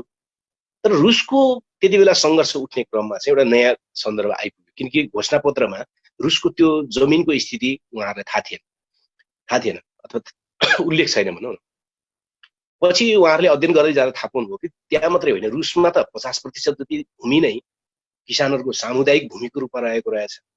अरू पनि त्यस्ता पूर्वीय मुलुकहरूमा पनि त्यसका विभिन्न चरित्रहरू रहेछन् भनिसकेपछि उहाँले त्यो रुसी संस्करणमा उहाँले एउटा कुरा राख्नु भएको छ कि त्यसो हो भने के रुसबाट के साम्यवादतिर जानका निम्ति के सामुदायिक त्यो भूमि नै त्यसको आधार बिन्दु हुन सक्छ भन्ने प्रश्न होइन। यो मैले किन भनिरहेको छु म अलिकति पछाडि खोज्छु, किनकि उहाँले भनेको त्यो सामन्तिक सम्बन्ध भूमिसँग सम्बन्धित सामन्तिक सम्बन्धहरू सबै भत्किएपछि मात्रै साम्यवादमा जाने भन्ने थियो त्योभन्दा अगाडि। तर रुसमा 50% भन्दा बढी भूमि चाहिँ सामुदायिक छ भनिसकेपछि त आखिर साम्यवादमा जाने भनेको पनि सामुदायिक बनाउने भनेको रुसमा चाहिँ 50% जति भूमि त सामुदायिक नै छ भनिसकेपछि त्यो सामुदायिक भूमिलाई फेरि निजीमा रूपान्तरण गरेर अनि फेरि सामुदायिकरण गर्ने हो त कि त्यसैबाट फड्को हान्न सम्भव छ त भनेर त्यो सम्भव देखिन्छ भनेर उहाँले लेख्नु भएको छ। यो घोषणापत्रको एउटा अङ्ग बनाउनु पर्छ। यो त्यो स्वाभाविक रूपमा अङ्ग छ नै, त्यो घोषणापत्रको मूल सन्दर्भहरूकै अङ्गको रूपमा रुसको सामुदायिक भूमि प्रणालीलाई चाहिँ साम्यवादतिर जानका निम्ति एउटा आधार बिन्दुको रूपमा काम गर्न सकिन्छ भनेर पहिला प्रश्न पनि गर्नुभएको छ उहाँले र यसलाई उत्तर पनि दिनुभएको छ कि यो सम्भव देखिन्छ। यसको अर्थ के हो? यसको अर्थ के हो भने यसले एउटा निकै ठुलो यथार्थतिर हाम्रो ध्यान खिच्छ। त्यो के त भने अहिलेसम्म नेपालमा वा विश्वव्यापी रूपमा पनि के कुरा प्रचलित हुँदै आयो त भने पहिला आदिम साम्यवादी समाज थियो, त्यसपछि दासयुग आयो, त्यसपछि सामन्तवाद भयो, त्यसपछि पुँजीवाद हुन्छ अनि पुँजीवादलाई विकास गर्दै गर्दै गर्दै गर्दै गर्दै गएर अनि पुँजीवादको व्यापक विकास भइसकेपछि मात्रै समाजवादमा जानुपर्छ भन्ने एउटा क्लासिकल मार्क्सवाद जस्तो संसारमा स्थापित छ। तर यो भूमिकाले रुसी संस्करणको कम्युनिस्ट पार्टी घोषणापत्रको यो रुसी संस्करणको भूमिकामा एङ्गल्सले उठाएको यो प्रश्नले कतातिर संकेत गर्दछ त भन्दाखेरि हरेक देशमा समाज विकासका आफ्नै प्रकृतिका चरणहरू हुन्छन्। जुन बेलायत र फ्रान्समा थिएन त्यो रुसमा रहेछ भनेपछि हरेक देशमा समाज विकासका आफ्नै चरणहरू हुन्छन्। त्यसकारण सबै देशमा सबै चरणहरू क्रमशः पुरा गरेपछि मात्रै समाजवादमा पुग्नुपर्छ भन्ने कुरा चाहिँ लागू हुँदैन भन्ने यथार्थलाई त्यो रुसी संस्करणको भूमिकामा जोड दिन खोजिएको छ। यो धेरै नै महत्त्वपूर्ण कुरा छ। जस्तो कि हाम्रो धेरै कम्युनिस्ट शिक्षा आर्जन गर्न चाहने, मार्क्सवादी बन्न चाहने, कम्युनिस्ट पार्टीमा लाग्न चाहने लागेका इत्यादिहरूको दिमागमा एउटा ठुलो भ्रम जस्तो बन्न पुगेको छ। त्यो के त भन्दाखेरि हामीले हरेक देशमा हरेक समाजमा चाहिँ आदिम साम्यवाद, दासयुग, सामन्तवाद, पुँजीवाद नभइकन चाहिँ समाजवादमा जान सकिँदैन भन्ने कुरा चाहिँ दिमागमा एक प्रकारले सिमेन्टेड जस्तो भएर बसेको छ। त्यो कुरा चाहिँ सत्य होइन। त्यो सत्य होइन भन्ने कुरा चाहिँ रुसी संस्करणको एङ्गल्सको भूमिकाले प्रष्ट पार्दछ। अब उदाहरणको रूपले हेरौँ यो कति महत्त्वपूर्ण कुरा छ भन्ने कुरा चाहिँ जस्तो कि अमेरिकामा सामन्तवाद भन्ने नै भएन। सामन्तवाद कविला समाजबाट हैन अलिअलि कालाहरूलाई दास बनाइयो, दक्षिण अमेरिकामा बढी बनाइयो, दासयुग जस्तो भयो। तर त्यो पुँजीवाद थियो। एकैचोटि लिएर युरोपियनहरूले पुँजीवाद रोपे, त्यहाँ सामन्तवाद खै त्यहाँ सामन्तवाद नहुनु पनि मिल्दो रहेछ। अनि नेपालमा दासयुग कहाँ छ? नेपालको इतिहास हेऱ्यो भने नेपालमा दासयुग कहाँ छ? ल नेपालका हिन्दूहरूको बिचमा त अलिअलि दासहरू थिए, दास मुक्त गर्दाखेरि 1400-1500 दासहरू थिए, कमारीहरू थिए भन्ने हो भने जनजातिहरूको दास कहाँ छ? जनजाति समाजमा दास कहाँ छ? त्यसपछि नेपालमा दासयुग त आधारभूत रूपमा नभइकन अगाडि बढेछ। त्यति मात्रै देख्दिनँ म त कतिपय जनजाति नेपालभित्रका जनजाति समाजमा त सामन्तवाद पनि थिएन। एकैचोटि सामन्तवाद पनि नभइकन एकैचोटि पछि लादेको राज्यले समाजमा विकसित भएको होइन। भनिसकेपछि यसबाट हामी के बुझ्छौँ भने क्रमिक रूपमा सबै समाजमा समाज विकासको सबै चरण अनिवार्य छ भनेर जो बुझाइयो त्यो चाहिँ घोषणापत्रको स्पिरिट थिएन, अथवा कमसेकम 1884 पछि 84 मा पुग्दाखेरि चाहिँ एङ्गेल्सहरुको बुझाइ, त्यति बेलाका मार्क्सिस्टहरुको बुझाइ चाहिँ त्यो थिएन, त्यो रुसी संस्करणको भूमिका हो, त्यो उल्लेख छ। त्यो कतिसम्म लागू हुन्छ, त्यो कतिसम्म लागू हुन्छ भने नेपालमा अहिले चर्चा छ, नेपालमा एउटा छलफल छ, त्यो के त भने धेरै खालका एक खालका कम्युनिस्टहरु, अब नेपालमा 3-4 प्रकारका कम्युनिस्ट छँदैछन् हैन, त्यसमध्ये पनि यो चुनावमा गएर सरकार बनाएर अनि समाजवादमा जानुपर्छ भन्ने खालका जो कम्युनिस्टहरु छन् हैन, रोहित नारायण रोहितदेखि मोहन विक्रम सिंहदेखि हैन, अहिलेको नेकपादेखि लगायतका जे समूहहरु छन्, उनीहरुभित्र दुईटा धारा छ। एउटा चाहिँ यही सरकार चलाउँदै जाने हो, पुँजीवादले जे भन्छ त्यही गर्दै जाने हो, त्यसकारणले गर्दा यसैबाट समाजवाद आउँछ भने त्यतिकै त्यो कुनै सैद्धान्तिक कुरा पनि भएन, त्यो संसदीय कुरा भयो, त्यो बल मिचाएको कुरा हो, सैद्धान्तिक कुरा भएन। एउटा पक्ष त्यस्ता छन्। अर्को पक्ष जो आफूलाई अलि बढी अध्ययनशील अनि अलिकति बढी तार्किक, अलिकति कतिपय बेला नैतिकताको कुरा गर्ने अथवा कम्युनिस्टै भएर अगाडि बढिराख्न पाए हुन्थ्यो भनेर सोच्ने एक जत्था छ। त्यसले के तर्क गर्छ त भने अहिले किन चाहिँ पुँजीवादको विकास गर्ने त भन्यो भने चाहिँ पुँजीवाद विकास नगरी त समाजवादमा जान सकिँदैन नि त भनेर त्यसले तर्क गर्छ हैन। पुँजीवाद विकास नगरी त समाजमा कसरी जान सकिन्छ त, जानै सकिँदैन, यो त मार्क्सवाद हो भनेर भन्छ। जबकि मार्क्सवाद चाहिँ त्यो होइन हैन। जुन समाजमा पुँजीवाद विकास नगरिकन समाजवादमा जान नसकिने अवस्था छ त्यो समाजको निम्ति चाहिँ त्यो कुरा ठिक हो। तर जुन समाज र जुन अवस्थामा पुँजीवादलाई विकास नगरिकन समाजवाद नै निर्माण गर्न सकिने अवस्था छ त्यो ठाउँको निम्ति पुँजीवाद फेरि हामीले ल्याइदिराख्नुपर्छ भन्ने सत्य होइन, त्यो कुनै पनि कुरा होइन। किनकि जस्तो कि त्यो प्रवृत्तिले के भन्छ त भन्दाखेरि नेपालमा चाहिँ औद्योगिक पुँजीवाद निर्माण नगरिकन समाजवादमा जान सकिँदैन हो। क्लासिकलले त्यही कुरा भन्यो। जसले क्लासिकलले त्यो कुरा स्थापित गर्न खोजे तिनीहरूले के गरे त भन्दाखेरि एङ्गेल्सहरूले कम्युनिस्ट घोषणापत्रको रुसी संस्करणमा रुसी सामुदायिक भूमि व्यवस्थालाई साम्यवादतिर जानका निम्ति एउटा प्रस्थान बिन्दु बन्न सक्छ भनेर निकालेको निष्कर्षलाई वास्ता गरेन। बरु उनीहरूले के भन्न थाले त भन्दाखेरि पुरानो क्लासिकली ऐतिहासिक भौतिकवादले विश्व व्यवस्थाको सन्दर्भमा खिचेको जे रेखाङ्कन थियो त्यो त एउटा देशको निम्ति भने होइन, खास समाजको निम्ति भने होइन, सिङ्गो विश्वको निम्ति भने के हो त भने यो चाहिँ क्रमिक रूपमा कसरी जान्छ भने आदिम साम्यवादी हुन्छ, त्यसपछि दासयुग आयो, त्यसपछि चाहिँ सामन्तवाद आयो, त्यसपछि पुँजीवाद हुन्छ, अनि पुँजीवादको विकास सँगसँगै अनि समाजवादमा जाने हो भने त विश्व फेनोमेनामा त्यति बेलाको उत्पादक शक्तिहरूको आधार भनेको कुरा हो। जुन कुरा एङ्गेल्सले 1984 मा जाने बित्तिकै नयाँ तथ्य फेला पारिसक्नु भएको थियो रुसको तर्फबाट र रुसको आधारमा चाहिँ उहाँले नयाँ तथ्यहरू नयाँ सम्भावनाहरू देखिसक्नु भएको थियो। तर त्यो कुरा अहिलेसम्म पनि नेपालको सन्दर्भ पनि आउँदा सबभन्दा सुधार सबभन्दा असल बन्न चाहना राख्नेहरूले पनि के भनिरहेका छन् फेरि नेपालमा औद्योगिक पुँजीवाद निर्माण नगरेसम्म समाजवादमा जान सकिँदैन। त्यसकारणले गर्दाखेरि औद्योगिक पुँजीवाद निर्माण भएकै छैन। अब औद्योगिक पुँजीवाद जसरी निर्माण गरिन्छ त्यसरी गर्ने। अब औद्योगिक पुँजीवाद कसरी निर्माण गर्ने भन्दाखेरि अब अहिले नै क्रान्ति हुन सक्ने भएन। त्यसकारण यही संसदीय व्यवस्थाभित्र बस्ने, सुधार गर्ने, विदेशीको स्वदेशीको कहाँबाट ल्याउन सकिन्छ पुँजी जम्मा गर्ने अनि औद्योगिक पुँजीवाद निर्माण गरेपछि मात्रै पो समाजवादमा जाने हो त भनेर संसदीय व्यवस्थाभित्र नै आफ्नो जीविका र आफ्नो खानपिन चलाउनका निम्ति संसदीय व्यवस्थाभित्र नै रमाइरहनका निम्ति मार्क्सवादको गलत तर्क यहाँ अगाडि सारिएको छ। जुन कुरा एङ्गेल्सको त्यो रुसी संस्करणको भूमिकाले राम्रोसँग खण्डन गर्छ। त्यसकारणले कुरा त्यसो होइन। प्रत्येक समाजमा पुँजीवादको सम्पूर्ण रूपमा बेलायतमा जस्तै विकास भएपछि मात्रै जान सकिन्छ भन्ने हो भने रुसमा अक्टोबर क्रान्ति नै होइन, रुसमा अक्टोबर क्रान्ति नै हुँदैन थियो। त्यसै गरी चीनमा पनि त्यसरी क्रान्ति नै हुँदैन थियो, किनकि पुँजीवादी क्रान्ति बिना चाहिँ फेरि जान सकिन्न भने भए त त्यहाँ पुँजीवादी क्रान्ति नै कम्युनिस्टहरूले गर्ने हो भन्ने अवधारणा कहाँबाट आउँथ्यो, त्यहाँ आउनै सक्दैन थियो।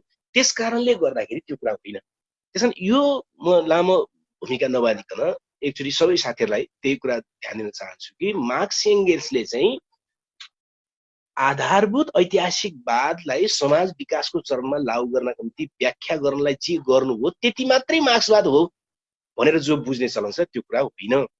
बरु त्यसमा उहाँहरूले सन्दर्भ अनुसार फरक फरक नयाँ निष्कर्षहरू निकाल्नु भएको छ र त्यसको एउटा आधारभूत एउटा निष्कर्ष छ कि रुसी संस्करणको भूमिका जसमा रुसको सामुदायिक जमिन सामुदायिक जमिनको प्रणाली किसानहरूको सामुदायिक जमिन जो थियो त्यसलाई साम्यवादतिर जाने एउटा आधार बिन्दुमा प्रयोग गर्न सम्भव छ भनेर जो उहाँहरूले भन्नुभयो त्यो चाहिँ ऐतिहासिक महत्त्वको छ र त्यो घोषणापत्रको अङ्गको रूपमा छ, त्यो रुसी संस्करणको भूमिकाको रूपमा छ, तर त्यो धेरै नै महत्त्वपूर्ण छ र नेपालमा सहित अहिले विश्वव्यापी रूपमा अहिले औद्योगिक पुँजीवाद विकास भएको छैन। त्यस कारणले गर्दाखेरि चाहिँ यही संसदीय व्यवस्था, यही पुँजीवाद, यही दलाल पुँजीवादको अङ्ग बन्नुको विकल्प छैन भनेर जो तर्क गरिएको छ त्यो तर्कलाई एङ्गेल्सको त्यो संस्करणको भूमिकाले चाहिँ खण्डन गर्दछ र कुनै पनि समाजको आफ्नो स्थिति अनुसार नै फड्को मार्नुपर्ने हुन्छ। सबै समाजमा सबै स्टेजहरू, सबै समाज विकासको आधारभूत स्टेजहरू सबै समाजमा चाहिन्छ भन्ने कुरा चाहिँ गलत हो भन्ने कुरा सिद्ध गर्छ। यसतिर पनि धेरै साथीहरूको ध्यान जानु आवश्यक छ भन्ने मलाई लाग्दछ। अब यो सँगसँगै मैले बोल्ने क्रम चाहिँ अब समय पनि धेरै भयो, म धेरै अब लैजान्न कि मेरो अब अन्तिममा म तपाईँहरूसँग छलफलमा जानुभन्दा पहिले म के कुरा राख्न चाहन्छु भने कम्युनिस्ट घोषणा पत्र त्यति बेला लेखिएको हुनाले मार्क्स एङ्गेल्सले 1872मै आउँदाखेरि दुईजनाले नै लेखेको भूमिका छ कि कतिपय सन्दर्भहरू त्यति बेलाको निम्ति थिए, तर आधारभूत रूपमा कम्युनिस्ट घोषणा पत्रले देखाएको दिशा चाहिँ फेरि त्यो सही नै छ र कतिपय त्यति बेलाका पार्टीहरूको बारेमा, पार्टीहरूसँगको सम्बन्धको बारेमा अथवा विभिन्न काल्पनिक समाजवादीहरू, निम्न पुँजीवादी समाजवादीहरू होइन, त्यसपछि इसाई समाजवादीहरू लगायतका विभिन्न प्रवृत्तिहरूको खण्डनको कुरा त्यो त्यति बेलाको कुरा थियो। त्यति बेलाको प्रवृत्तिहरू कतिपय हराएर पनि गइसके, अहिले त झन् पाइने कुरा नै भएन। त्यसकारण ती सन्दर्भहरू चाहिँ सन्दर्भको रूपमा मात्रै अध्ययन गर्ने कुरा हुन्छ। तर यसको मूल 7-8 वटा तत्त्व मैले अघि भने निजी सम्पत्तिको उन्मूलन, वर्ग सङ्घर्षको पक्षधरता, अनिवार्यता र पक्षधरता होइन, लगायतका चिज, महिलाहरूको मुक्तिको सन्दर्भमा निजी सम्पत्तिको उन्मूलनको सवाल होइन, त्यसपछि आएर यी जति मैले 7 वटा जति तपाईँहरूको बिचमा चाहिँ मुद्दाहरू राखेँ त्यो चाहिँ अहिले पनि कम्युनिस्ट क्रान्तिकारीहरूको निम्ति मुख्य दिशानिर्देश, मुख्य राजनीतिक कार्यक्रमको रूपमा अहिले पनि हामीले अध्ययन गर्नुपर्छ। अहिले पनि त्यसलाई लागू गर्नु नै पर्ने हुन्छ र त्यसकै आधारमा टेकेर नै हामी अगाडि जानुपर्ने हुन्छ। मैले संक्षिप्तमा तपाईँहरूको अगाडि राखेँ। अरू तपाईँहरूले केही प्रश्न गर्नु भने म जवाफ दिने प्रयत्न गर्नेछु। अब हामी चाहिँ प्रश्न उत्तर सेसनमा जान्छौँ। प्रदीप पराजुलीको प्रश्न छ, कम्युनिस्टहरू निजी सम्पत्ति थुपार्दैनन् भनियो, तर नेपालको सन्दर्भमा हेर्दा ठिक उल्टो देखिन्छ। नेपालको सन्दर्भमा के अब कम्युनिस्ट आन्दोलन सफल हुन्छ त? हालको नेपाली समाजवादी बाटो समाप्त भएको छ त कमरेड? एकैचोटि प्रश्नहरू लिने कि प्रत्येक प्रश्नको छुट्टा छुट्टै भन्ने? प्रत्येक प्रश्नमा हुँदै जाने कि के गरौँ दाइ? हुन्छ, मलाई जे गरौँ यही गरौँ। ल, यो प्रश्नको निम्ति धन्यवाद साथीहरूलाई।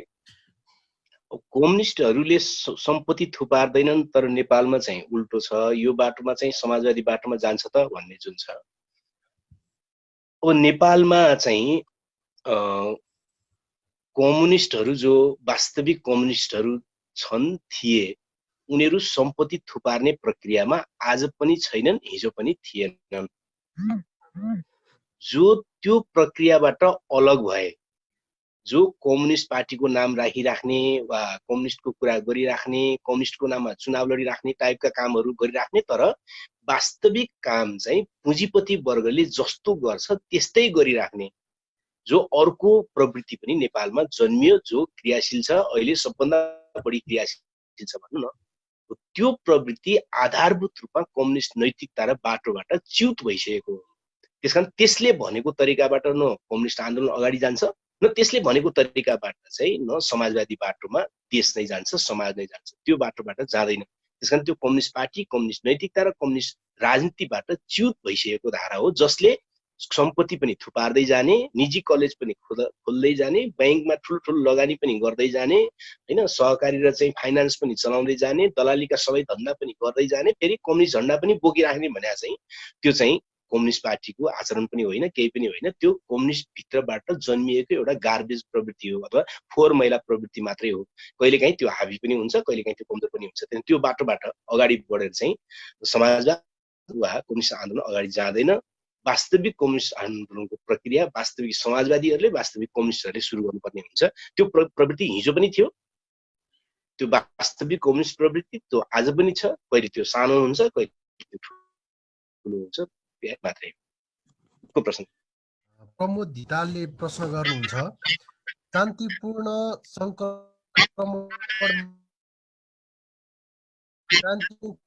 घोषणा पत्रलाई महत्त्वबारे चर्चा किन हुँदैन? के शान्तिपूर्ण संक्रमणको कार्यदिशासँग कम्युनिस्ट घोषणाका जम्मै कुराहरू नखाने भएर हो? अब कस्तो छ भने शान्तिपूर्ण संक्रमण गर्ने भन्ने पार्टीभित्र चाहिँ कम्युनिस्ट घोषणा पत्रको चर्चा किन धेरै हुँदैन भन्ने मलाई मेरो जानकारीमा भएसम्म त्यस्ता पार्टीहरूमा कम्युनिस्ट साहित्यको बारेमा मूलभूत रूपमा छलफल हुँदैन नि। कहाँ हुन्छ र? त्यस्ता पार्टीभित्र कम्युनिस्टको आधारभूत साहित्यको बारेमै छलफल कम हुन्छ। त्यस छलफल कम गराएर मात्रै कार्यकर्ताहरूलाई चाहिँ कमजोर पार्न सकिन्छ, उनीहरूलाई दिग्भ्रमित पार्न सकिन्छ नि, हैन? बढीमा उनीहरूले के पढाउने हो त भन्दाखेरि चाहिँ त्यस्तो पार्टीभित्र के पढाइन्छ त भने जहाँ जहाँबाट अहिलेको आफ्नो कार्यक्रमलाई चाहिँ धक्का नपर्ने बुँदा मात्रै पढाउने कुरा हुन्छ, हैन?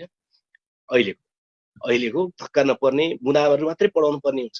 त्यसकारण त्यस्ता पार्टीहरूभित्र कम्युनिस्ट पार्टीको घोषणापत्र त्यसका क्रान्तिकारी सारको बारेमा चाहिँ छलफल हुँदैन। जस्तो कि निजी सम्पत्तिको उन्मूलन गर्नुपर्छ भन्ने कम्युनिस्ट घोषणापत्र त्यहाँ पढाइयो भने पनि कसरी पढाइनु भयो भने अन्तत हामी लामो बाटो हिँडेर हैन समाजवादमा पुगिसकेपछि अनि त्यसपछि अगाडि बढ्दै जाँदा अन्तत भनेपछि कहिले कहिले त्यो अन्तत त्यो सयौं हजारौं वर्षपछि भन्न पनि मिल्ने गरी अनि निजी सम्पत्तिको पनि उन्मूलन हुन्छ भन्ने भयो। त्यो त आफ्नो कार्यदिशालाई अहिलेको आफ्नो संसदीय पुँजीवादी संशोधनवादी अवसरवादी कार्यदिशा र आफ्नो सम्पूर्ण प्रणालीलाई रक्षा गर्ने गरी मार्क्सवाद पढाउने भयो नि त्यसले त। त्यसकारणले त कुरा त त्यही नै हो नि। त्यसकारण युनिभर्सिटी भन्नु न, पञ्चायत कालमा पनि युनिभर्सिटी थियो, त्यसले पनि पढाउँथ्यो हैन। अब अहिले पनि पढाइन्छ, जहिले पनि पढाइन्छ नि, पढाउनु त। तर के पाठ्यक्रम पढाइन्छ मुख्य कुरा हो नि। एउटै विषयमा पनि फरक फरक ढङ्गले पढाइन्छ। पञ्चायत भन्ने एउटा किताबै पढ्नु पर्थ्यो नि 8 कक्षासम्म त्यति बेला। पञ्चायत भनेको कति राम्रो व्यवस्था हो भनेर पढाइन्छ। अब अहिले पञ्चायत भनेको कस्तो हो भनेर पढाइन्छ। पढाउने मान्छेहरू छन्, विद्यालय छ भनेर भएन, पार्टी छ भनेर भएन। त्यहाँ भित्र के उद्देश्यको निम्ति उसले पढाइराखेको छ भन्यो भनेदेखि चाहिँ जसले शान्तिपूर्ण संक्रमण अथवा चाहिँ सशस्त्र रूपमा जानै हुँदैन, सम्पूर्ण रूपमा पुँजीवादले जस्तो हामीलाई तोकिदिएको छ त्यस्तै शान्तिपूर्ण ढङ्गले मात्रै जानुपर्छ भने जसले पार्टी बनाएको छ उसले मार्क्सवादी पाठ्यक्रमलाई पनि उसलाई काम लाग्ने चिज मात्रै पढाउने भयो हैन। जस कारणले आफ्नो कार्यकर्ताहरूलाई भुत्ते बनाउन सकियोस् र आफ्नो कार्यकर्ताले क्रान्तिकारी दिशातिर सोच्न नसकुन् भनेर पढाउने कुरा हुन्छ। त्यो कुरा चाहिँ बुझ्नुपर्ने हुन्छ। अर्को धन्यवाद। अब अर्को प्रश्न छ, हाम्रो डम्बर बिसीजीले चाहिँ प्रश्न गर्नुहुन्छ, घोषणापत्रको दोस्रो च्याप्टरमा व्याख्या गरे अनुसार सर्वहारा र कम्युनिस्टको जस्तो व्याख्या गरिएको छ, त्यस अनुसार सर्वहारा र कम्युनिस्ट बीचको सम्बन्ध के कस्तो छ? को सर्वहारा को कम्युनिस्ट? यो सरल भाषामा बुझ्नुपर्छ। यो धेरै लामो छैन, अलिअलि भ्रम पनि थियो सुरुमा, पछि लेनिनहरू आइसकेपछि त्यसको धेरै प्रश्न व्याख्या भइसकेको छ।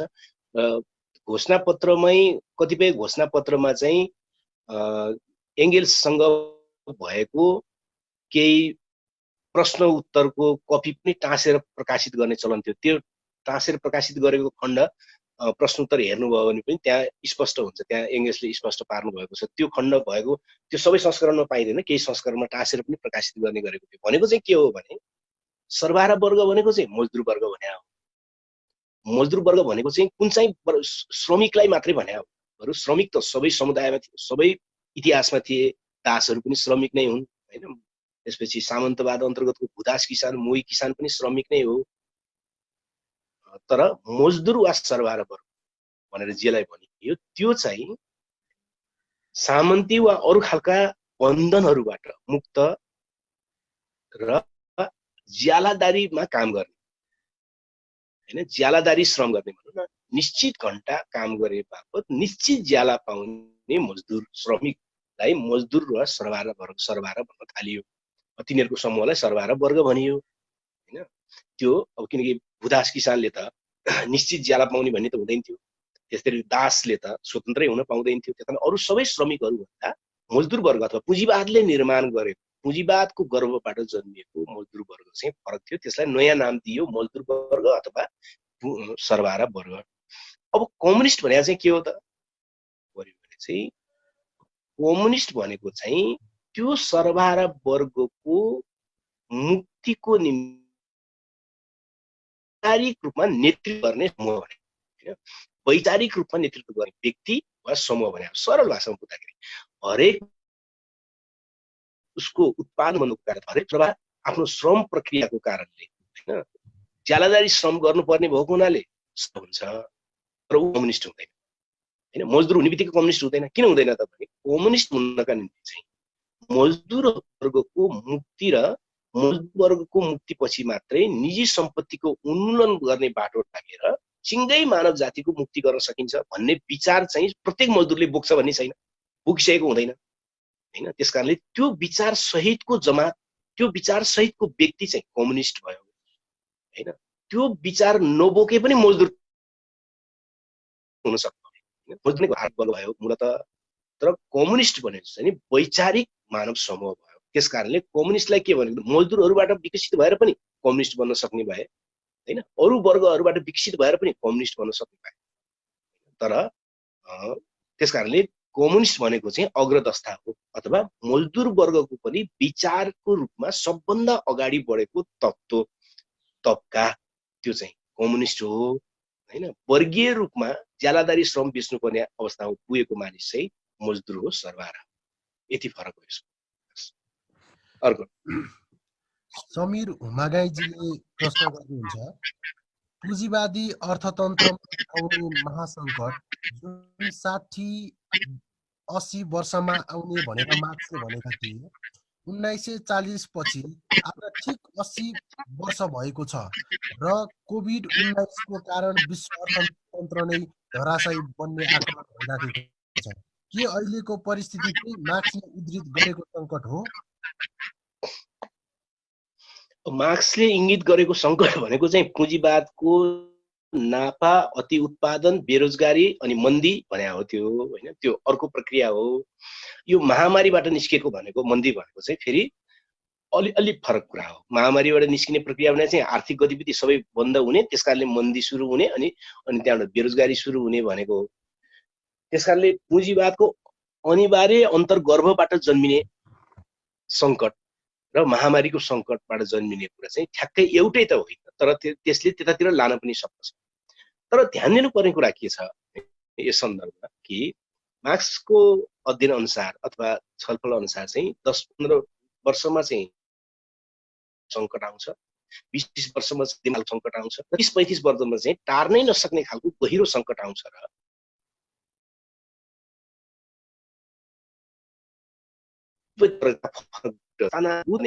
सखा पार्ने गरी युद्धमा जाने स्तरमा पुग्छन् भन्ने जो मार्क्सदेखि लेनिनसम्मको जो व्याख्या थियो, त्यो व्याख्या पहिलो विश्वयुद्धमा लागू भयो। पहिलो विश्वयुद्धमा त्यही व्यापारिक सङ्कट, आर्थिक सङ्कटकै कारणले एक गुटले अर्को गुटमाथि हमला गरेर आफूलाई तन्दुरुस्त पार्ने प्रयत्न गरेको थियो। त्यो कुरा फेरि 30-35 वर्षपछि फेरि आयो हैन र चाहिँ 1938 देखि फेरि दोस्रो विश्वयुद्धमा संसार गयो। तर दोस्रो विश्वयुद्ध पछि 1945-46 पछि चाहिँ संसारमा पुँजीवादले त्यो चरित्रलाई अझ केही परिमार्जन गरेको छ। त्यो ठ्याक्कै त्यस्तो छैन। बरु भन्नुस् न, हामी 1945 पछि आज 2020-21 तिर हिसाब गर्दाखेरि कति वर्ष भयो त भन्यो भने त 70 वर्ष त भइ नै सक्यो, 70-75 वर्ष। यदि मार्क्सवादको व्याख्या अनुसारकै कुरा हुने हो, जस्ताको तस्तै हिजोको जस्तो पुँजीवाद नै थियो भने त आज त दुईटा विश्वयुद्ध जस्तो चिज भइसक्नु पर्ने नि त, एउटा होइन दुईटा। तर आफ्नो सङ्कट टार्नका निम्ति नयाँ ढङ्गको पुँजीवादी व्यवस्थापन लिएर आयो। त्यो के लिएर आयो त भने हिजो चाहिँ लेनिन कालसम्म चाहिँ के थियो भने फरक फरक संसारका पुँजीपतिका गुटहरू फरक फरक स्वार्थका निम्ति अगाडि बढ्ने र एक अर्कासँग टकराउने खालको थियो वित्तीय पुँजीको चरित्र त्यस्तो। तर अहिले दोस्रो विश्वयुद्धदेखि अहिलेसम्म हिसाब गर्दा चाहिँ के भयो त भने फरक फरक गुटका पुँजीपतिहरू चाहिँ एक ढिक्का हुनेतिर गए, एकत्रित हुनेतिर गए, एकताबद्ध हुनेतिर गएर त्यस के कारणले सम्भव भयो त भन्यो भने चाहिँ सफ्टवेयरको दुनिया वा विज्ञान प्रविधिको कारणले भयो कि चिन्दै नचिनिएको बहुराष्ट्रिय कम्पनीको सेयर पनि तपाईँ यहीँ बसेर किन्न सक्ने हुनुभयो। भनेपछि संसारका 100 देशका पुँजीपतिहरू, 50 देशका पुँजीपतिहरू, त्योभन्दा बढी देशका पुँजीपतिहरू चाहिँ एउटै बहुराष्ट्रिय कम्पनीमा बस्न सक्ने स्थिति भयो। भनेपछि त एउटै बहुराष्ट्रिय कम्पनीमा बसिसकेपछि त एउटै बहुराष्ट्रिय कम्पनीमा बसेको पुँजीपतिलाई अर्को पुँजीपतिले चाहिँ युद्ध गरेर लडाउनु पर्ने त आवश्यकता भएन। किन हिजो युद्ध किन गर्नु पर्यो त भन्दाखेरि एकले अर्काको नाफा आउने बजार कब्जा गर्नका निम्ति हैन गर्नु परेको थियो भने आज त सबै मिलेर प्रकृति र चाहिँ श्रमिक वर्गको शोषण गर्न सकिने ठाउँमा विज्ञान प्रविधिले उनीहरूलाई पुर्यायो। यो बहुराष्ट्रिय कम्पनीवाला, परराष्ट्रिय कम्पनीवाला, विश्व बैंकवाला, हैन आइएमएफ वाला, हैन एसियाली विकास बैंकवाला अथवा यो बहुराष्ट्रिय कम्पनीवाला पुँजीवाद जुन दोस्रो विश्वयुद्धपछि खड्को हानेर आयो विज्ञान प्रविधिको कारणले, जसको कारणले गर्दाखेरि चाहिँ पुरानो खालको सङ्कट पुँजीवाद भित्र आउला र अनि समाजवादी क्रान्ति अगाडि बढाउला भन्ने अवधारणा चाहिँ त्यसको महत्त्व नै छैन भन्ने त होइन। तर त्यो पुरानो समाजमा लेनिन र माओ कालमा पहिलो र दोस्रो विश्वयुद्ध कालमा जसरी लागू भएको थियो त्यसरी नै लागू हुने अवस्था छैन। बरु हामीले अब बुझ्नु पर्ने अवस्था म के देख्छु भन्दाखेरि पुँजीवादको सङ्कट त हुन्छ, तर त्यो सङ्कट नै मुख्य समाजवाद निर्माणको ढोका नहुन सक्छ। बरु समाजवादीहरूले आफ्नो समाजवाद चाहिँ आफैले निर्माण गर्न थाल्नुपर्छ, जसले मात्रै अब पुँजीवादको मूल सङ्कट निम्ति आउँछ। हिजो पुँजीवादले चाहिँ आपसमा लड्ने भएको हुनाले, पुँजीपति वर्गका परपर गुटहरू आपसमा लड्ने भएको हुनाले त्यो सङ्कट मुख्य भएर आउँथ्यो र त्यो सङ्कटबाट समाजवादीहरू अगाडि निस्किनु पर्थ्यो भने अब त्यो कम सम्भावना छ कि विज्ञान प्रविधि र चाहिँ बहुराष्ट्रिय कम्पनीहरूको सञ्जालको कारणले उनीहरूको सङ्कट चाहिँ प्रत्येक पृथ्वीका खास खास कुनामा देखा पर्ने सङ्कट चाहिँ अर्को ध्रुवको पुँजीपतिले त्यसलाई टालिदिने, अर्को बहुराष्ट्रिय कम्पनीले त्यसलाई चाहिँ मत्थर पार्ने सम्भावना पिछड उनीहरू गए। त्यस कारणले गर्दाखेरि अबको समाजवादीहरू, अबको कम्युनिस्ट क्रान्तिकारीहरूले चाहिँ पुँजीवाद भित्रको सङ्कट निम्ताउन सक्नुपर्ने हुन्छ आफ्नो बलबुतामा। त्यहाँभित्र पनि पुँजीवादभित्र पनि सङ्कट आउँछ, सङ्कट नआउने कुरा छैन, तर त्यो सङ्कटले उनीहरू एकले अर्कालाई सिद्धाउने दिशामा गएन, पहिलो र दोस्रो विश्वयुद्धमा गएको जस्तो जानुपर्ने भएन। त्यसकारणले अब चाहिँ समाजवादीहरूले, कम्युनिस्टहरूले चाहिँ आफ्नो व्यवस्था आफूले निर्माण गर्ने प्रक्रियासँग मात्रै पुँजीवादको सङ्कटलाई पनि आवश्यक क्रान्तिकारी हस्तक्षेपको स्तरसम्म, क्रान्तिकारी सङ्कटसम्म विकास गर्नका निम्ति पुँजीवादभित्र सङ्कट विकसित हुने अथवा विस्तार हुनको निम्ति चाहिँ सबभन्दा पहिले कम्युनिस्ट क्रान्तिकारीहरूले, समाजवादीहरूले चाहिँ आफ्नो समाजवादी व्यवस्था आफूले निर्माण गर्न सुरु गरेपछि मात्रै त्यो अन्तर्विरोध सर्किने देखिन्छ। त्यसमा यो बिल्कुल नयाँ फेनोमेना छ, पुरानो ढङ्गले हेरेर हुनेवाला छैन। यसबारे विस्तृत छलफल पनि जरुरी छ। मैले विषय कोट्याएँ मात्रै, तपाईँको प्रश्नको निम्ति हामी विस्तृत छलफल चाहिँ अलि अर्को ढङ्गले गरौँला। अब अर्को प्रश्न बोलबहादुरजीले प्रश्न गर्नुहुन्छ, पाँचौं बुदामा के रहेछ यसमा एकछिन सम्झाउनुस् है भनेर भन्नुभएको छ। के भन्नुभयो? पाँचौं बुदामा के रहेछ? तपाईँ 1 2 3 बुदा भन्नुभएको थियो, त्यसमा पाँचौं बुदामा के यसमा सम्झाउनु होला भने। त्यो सरल कुरा छ। बुदा त 1 नम्बर जुनलाई राख्यो भने 2 नम्बर जुनलाई राखे पनि भयो। मैले त्यसमा भन्न खोजेको चाहिँ के थियो भन्दाखेरि चाहिँ सर्वहारा वर्गले अथवा श्रमिक वर्गले साम्यवादतिरको यात्रामा जाँदा आफ्नो पुँजीपति वर्गको उत्पादनका साधनहरू राज्यकरण अथवा सरकार वर्गले लिनका निम्ति वा चाहिँ पुँजी कब्जा गर्नका निम्ति वा सम्पूर्ण सत्ता सञ्चालन गर्नका निम्ति शान्तिपूर्ण ढङ्गले सम्भव छैन, बरु राजनैतिक वर्चस्व अथवा हस्तक्षेप चाहिँ जरुरी हुन्छ भन्ने कुरा घोषणापत्रको 6 नम्बर राख्दा नि हुन्छ, 2 नम्बर राख्दा नि हुन्छ। एउटा महत्त्वपूर्ण बुदा त्यो हो र त्यसलाई पुष्टि गर्नका निम्ति 1872 मा लेखिएको चाहिँ पहिलो दोस्रो जर्मन संस्करणको भूमिकामा चाहिँ मार्क्स एङ्गल्स दुवैजनाले फेरि पेरिस कम्युनको अनुभव समेतलाई राखेर घोषणापत्रकै अङ्गको रूपमा के भन्नुभएको छ त भन्ने मैले उल्लेख गरेको थिएँ भने सर्वहारा वर्गले पुँजीपति वर्गको पनि बनाऊ सत्तालाई आफ्नो हितको निम्ति प्रयोग गर्न सक्दैन, बरु त्यसलाई ध्वस्त गरेर आफ्नो सत्ता आफैले निर्माण गरेपछि मात्रै समाजवादको यात्रामा जान सक्छ भन्ने कुरा उहाँले जो स्पष्ट पार्नु भएको छ त्यही बुदा।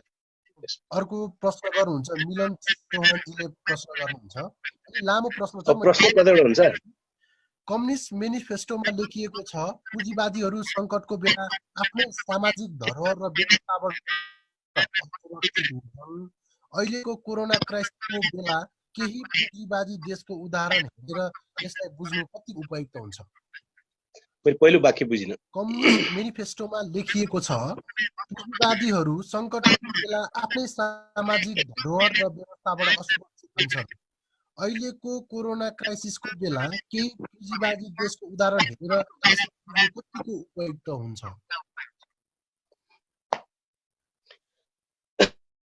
मैले ठ्याक्कै त त्यो प्रश्न राम्रोसँग बुझिन है।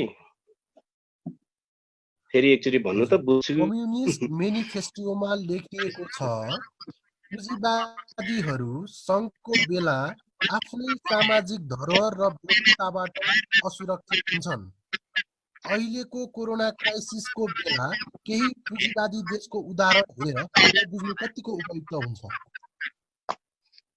अब कम्युनिस्ट घोषणापत्रको सन्दर्भमा भनेको चाहिँ यो महामारीको सन्दर्भ त थिएन है। अब कम्युनिस्ट घोषणापत्र अर्को कुरा भनेको हो। तर पुँजीवादीहरू अहिले चाहिँ अहिले आजको पुँजीवादले जो चरित्र देखाएको छ, महत्त्वपूर्ण मेरो विचारमा पुँजीवादमा सन् 80 को आसपासदेखि नव उदारवादी अर्थतन्त्र जो संसारमा लागू गर्न खोज्यो विश्व पुँजीवादले, त्यसको सबभन्दा मानवद्वेषी अथवा समाजी अथवा श्रमिक वर्ग विरोधी चरित्र त्यसको चाहिँ यो कोरोनाको सन्दर्भमा सबभन्दा बढी प्रकट भयो भन्ने मलाई लाग्छ। किनकि नवोदारवादी पुँजीवाद भन्दा पहिले राज्यले पनि भनौँ न, राज्यले औषधि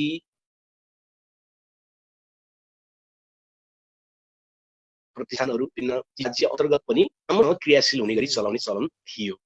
जब नवोदारवादी अर्थतन्त्र 1980 को आसपासपछि अमेरिका र बेलाबाट गरेर सुरु भयो, विश्व बैंक, IMF इत्यादि WTO मार्फत लागू गरियो संसारभरिलाई मार्फत पनि प्रयत्न गरेर। त्यसपछि चाहिँ के भयो त भने राज्यसँग रहेका औषधि कम्पनीहरू, राज्यसँग रहेका अनुसन्धान प्रतिष्ठान, वैज्ञानिक अनुसन्धान प्रतिष्ठानहरू लगायतका धेरै जसो चिज चाहिँ कसको हातमा पुग्यो त भने व्यापारी र पुँजीपतिको हातमा पुग्यो, बहुराष्ट्रिय कम्पनीको हातमा पुग्यो। अब बहुराष्ट्रिय कम्पनी भनेको त पुँजी निर्माण गर्ने, पुँजी कमाउने कम्पनी, पुँजीपतिहरूको संस्था हो।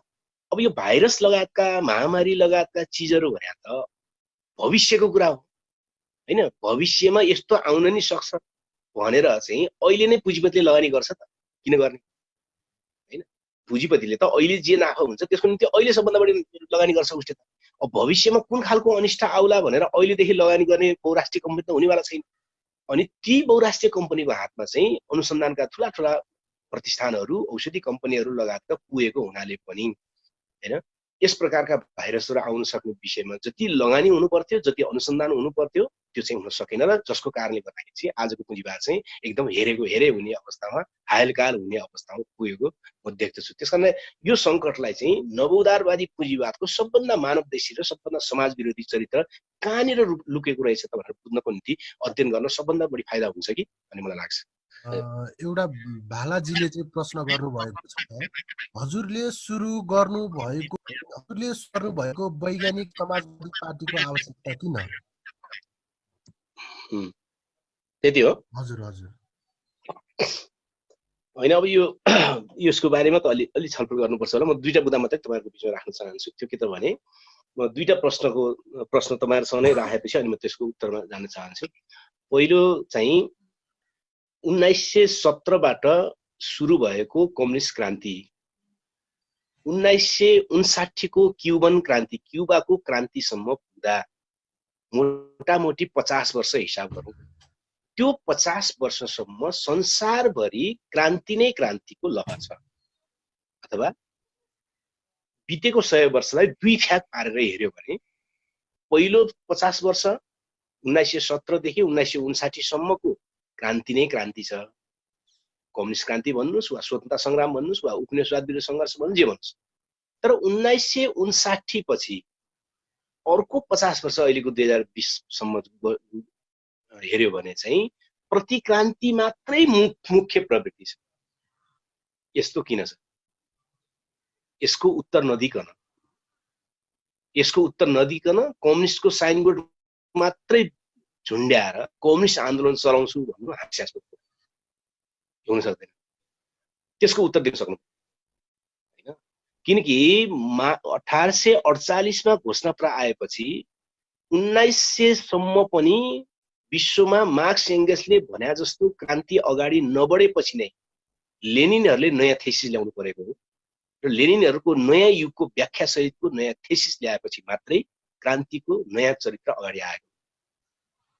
लेनिनको व्याख्या अनुसारको युगको अन्त्य भइसक्यो भन्ने लाग्छ। लेनिनको युग भनेर जसलाई भनिन्थ्यो त्यो युग अब बाँकी छैन। नयाँ युगमा विश्व पुँजीवाद प्रवेश गरेको छ। नयाँ युगमा विश्व पुँजीवाद प्रवेश गरेको हुनाले नयाँ युगको नयाँ सरबार क्रान्तिको रणनीति चाहिन्छ। नयाँ युगको नयाँ सरबार क्रान्तिको रणनीति नभएको हुनाले नै बितेको 50 वर्षमा विश्वव्यापी रूपमा कम्युनिस्टहरूको हार मात्रै छ, जित कहीँ पनि छैन। विश्वव्यापी रूप हैन, त्यो विश्वव्यापी रूपमा विगत 50 वर्षमा हार किन भयो भन्दाखेरि नयाँ युग अनुसारको नयाँ रणनीति विकास हुन सक्यो। त्यसकारण त्यो नयाँ रणनीति अनुसारको कम्युनिस्ट आन्दोलन चाहिन्छ भने हामी नयाँ अभिनव छौँ। यसैमा थप त छलफल गरौँला, दस्तावेजहरू पनि पढ्नु होला, अनि फेरि बहस गरौँला। त्यसबेला अलिक बढी अब खुला हामी हुन्छ जस्तो लाग्छ। अन्तिम प्रश्नमा गइरहेका छौँ। हस्, यसपछि अब हस्। हाम्रो प्रश्न उत्तर सेसन सकिन्छ। नेपालका कम्युनिस्ट आन्दोलनमा कम्युनिस्ट घोषणापत्र अध्ययन र विमर्श गर्ने नेता वा जमात कति बहुसङ्ख्यामा होलान्? आयु सापकोटाजी प्रश्न गर्नु। अब यो त कसरी भन्ने र यसको कुनै सर्वेक्षण भएको छैन। सर्वेक्षण नभइकन त कसरी भन्ने र। तर विगतको मेरो आफ्नो अनुभवको कुरा गर्ने हो भने 2040 सालको आसपासदेखि अहिले 2077 सालसम्म जाँदाखेरि हैन, अब 30-40 वर्षको कुरा गर्ने हो भने चाहिँ पञ्चायत कालमा चाहिँ कम्युनिस्ट घोषणापत्र पढ्नेहरू जो मोटामोटी पूर्णकालीन कार्यकर्ताको रूपमा, होल टाइमर कार्यकर्ताको रूपमा जो हिँड्ने हुन्थे कम्युनिस्ट कार्यकर्ताहरू, उनीहरू मध्ये धेरैजनाले कम्युनिस्ट घोषणापत्र पढेको भान मलाई चाहिँ हुन्थ्यो। किनकि भेटघाट गर्दाखेरि छलफल गर्ने, पढ्ने, हेर्दाखेरि हुन्थ्यो। त्यसपछि माओवादी जनयुद्धको सन्दर्भमा पनि त्यहाँ पनि पढ्नेहरूको एउटा जमात त्यहाँ त्यति बेला देख्थे हैन। तर अहिले चाहिँ फेरि राजनीतिक पार्टी र राजनीतिक आन्दोलन कस्तो ठाउँमा पुग्यो भन्ने कुरा मुख्य हुन्छ। अहिले मूलतः नेपालको कम्युनिस्ट आन्दोलनको क्रान्तिकारी प्रवृत्तिलाई निकै ठुलो धक्का लागेको छ र नेपालको अवसरवादी र संसदवादी प्रवृत्ति चाहिँ अब भनौँ ठेकेदारहरू, अब चाहिँ इत्यादि खालका मान्छेहरू चाहिँ अब आजको भोलि नै कम्युनिस्ट बन्न पाउने, 54 सदस्य लिएपछि कम्युनिस्ट भइहाल्ने, बैठकमा बसेपछि कम्युनिस्ट भइहाल्ने हैन, बलात्कारी भए पनि भयो, भ्रष्टाचारी भए पनि भयो, कमिसनखोर भए पनि भयो, त्यस्तो खालको माहौल चाहिँ अहिले बढेको हुनाले अहिले कम्युनिस्ट घोषणापत्र मात्रै होइन, कम्युनिस्ट साहित्यको गम्भीर अध्ययन र त्यसको जीवनमा रूपान्तरणको निम्ति अध्ययनको प्रक्रिया चाहिँ निकै नै घटेको म पाउँछु। तर फेरि नयाँ पुस्ता पनि आउँदैछ हैन। नयाँ पुस्ता भनेको युवाहरू आउँदैछन् भन्नु, पुस्ता भन्दा पनि युवाहरू आउँदैछन् जसले अहिलेको व्यवस्थाले कुनै समाधान दिइरहेको त उनीहरूले देखाएको छन्। भाषण त उनीहरू सुनिरहेका छन्, तर समाधान त केही पनि भइरहेको छैन हैन। भाषण जतिसुकै ठुलो दिए पनि 50 लाख भन्दा बढी बाहिर गएका मानिसहरू नेपाललाई फर्काउने कुनै कार्यक्रम छैन, योजना छैन। भइरहेको बलात्कार त कुनै रोकिनेवाला छैन, भ्रष्टाचार त केही रोकिनेवाला छैन हैन। त्यसपछि दलाल पुँजी लुट त रोकिनेवाला छैन, नेपालमा एउटा उद्योग त थपिनेवाला छैन। यो समग्रमा जो चक्र नयाँ युवाहरूले देखिरहेका छन्, यसको समाधानको कोणबाट फेरि नयाँ युवाको एउटा जमात स्वाभाविक रूपमा अध्ययनको निम्ति अलिकति मेहनत गर्न थालेको मैले पाएको छु र त्यो प्रक्रिया बढ्छ भन्ने मलाई लाग्छ। त्यो प्रक्रिया बढाउनु पनि पर्छ पनि। र चाहिँ विश्वविद्यालयको पढाइ भने एउटा कुरा हो हैन, किनकि क्रान्तिकारीहरू विश्वको आजसम्मको इतिहासलाई हेर्ने हो भने अनौपचारिक शिक्षाद्वारा नै समाजलाई परिवर्तन गर्ने क्रान्तिकारीहरूको उत्पादन बढी भएको छ हैन। औपचारिक पाठ्यक्रमहरूद्वारा चाहिँ इन्जिनियरिङ क्षेत्र, चिकित्सा क्षेत्र अथवा प्राविधिक क्षेत्रहरूमा त छ, तर समाज विज्ञान वा समाजलाई बदल्ने कुरा गर्दाखेरि चाहिँ अनौपचारिक शिक्षाको कोणबाट नै त्यस्ता क्रान्तिकारीहरूको उत्पादन भएको इतिहास सबभन्दा बढी छ। र अहिले पनि नेपालमा फेरि त्यो प्रकारको नयाँ युवाहरूको जमात आउनु खोजेको मलाई लाग्छ। त्यसलाई हामीले प्रोत्साहित गर्नुपर्छ, सङ्गठित गर्नुपर्छ, अझ व्यवस्थित ढङ्गले सघाउनुपर्छ। त्यही नै भन्न सकिन्छ। संख्याको ठ्याक्कै सर्वेक्षण त भन्ने छैन। धन्यवाद। एकचोटि मैले फेरि दाइलाई चाहिँ एउटा प्रश्न चाहिँ फेरि पनि सोधिदिनु भनेर यहाँ च्याटमा रहेछ, के गरौँ दाइ यो प्रश्न? भन्नु ल एउटा भयो त सोधिहालौँ न, एउटा सकौँ। 10 बुँदे कार्यक्रममा भएका कति बुदाहरू हाम्रो देशका श्रमिक वर्गहरूले प्राप्त गरेका छन्? यदि केही बुदाहरू पुँजीवाद अन्तर्गत प्राप्त हुन्छन् भने तथ्यले कम्युनिस्ट घोषपत्रको बारेमा के भन्छ? किन केही कम्तीमा आंशिक रूपमा प्राप्त भएका छन् र अझै केही प्राप्त हुन कोसौँ टाढा छन्? आधारभूत रूपमा पुँजीवादी व्यवस्था लागू गरेर कम्युनिस्ट घोषणापत्रले भनेका आधारभूत मुद्दाहरू कहिले पनि प्राप्त हुँदैनन् नि। कसरी प्राप्त हुन्छ र? त्यो त हुने कुरा हुँदैन। किन पुँजीवादले वर्ग सङ्घर्ष नगर भन्छ, सङ्घर्ष गर्यो भने लाठी बर्साउँछ, त्यसले ठोकिहाल्छ, त्यसले लगिहाल्छ, त्यसले त्यो लागू हुने कुरै भएन। त्यसपछि अब महिलाहरूलाई चाहिँ निजी सम्पत्तिको उन्मूलन बिना महिलाहरूको मुक्तिको प्रक्रिया सुरु हुन्न। अब पुँजीवादले सम्पत्ति थुपाएर जसलाई पनि भन्छ, मारेर लुटेर खटेर जिजेर गरेर भने निजी सम्पत्ति थुपाएर भन्छ, त्यहाँ महिलाहरूको सन्दर्भमा त्यसले कसरी लागू गर्न सक्छ? होइन, लागू सक्दैन। त्यसपछि अब बल प्रयोगको भूमिकाको कुरा जो कम्युनिस्ट घोषणापत्रले गर्छ, अब पुँजीवादी राज्यले के को बल प्रयोग गर्ने? जुलुस लाठी जुलुस निकाल्न दिँदैन, मसा जुलुस निकाल्न त प्रतिबन्ध लाउनु खोज्छ त्यसले। भने त्यसले अब बल प्रयोग गर्न मजदुरहरूलाई चाहिँ अनुमति दिने कुरा भएन, बल आफूले मात्रै प्रयोग गर्ने भयो त्यसले, होइन, त्यो अर्को भइहाल्यो। त्यसकारणले गर्दाखेरि चाहिँ मेरो विचारमा आधारभूत पुँजीवादभित्र, पुँजीवादी समाजभित्र, व्यवस्थाभित्र कम्युनिस्ट घोषणापत्रले परिकल्पना गरेका आधारभूत दिशा चाहिँ त्यहाँभित्र केही पनि प्राप्त हुन सक्दैनन्, त्यो केही पनि प्राप्त भएको छैन। अब एउटा भ्रम चाहिँ यहाँ फेरि साफ गर्नुपर्छ कि कतिपय मान्छेलाई कस्तो पर्दो रहेछ भने यो लेख्ने, बोल्ने, सभा सङ्गठन गर्ने लगायतका अधिकारहरू चाहिँ पुँजीवादी अधिकार हुन्, कम्युनिस्टहरूको चाहिँ त्यो कुरा होइन भन्ने पर्दो रहेछ। त्यो कुरा सत्य होइन। जस्तो कि सामन्तवादका विरुद्ध राजा महाराजाहरूसँग के मुठ्ठीभर चाहिँ केही खलक पुँजीपतिले लडेर चाहिँ पुँजीवाद आयो र? होइन नि, होइन। राजा महाराजाहरूको शासनको विरुद्ध त सबभन्दा बढी त मजदुरहरू लडेका हुन्।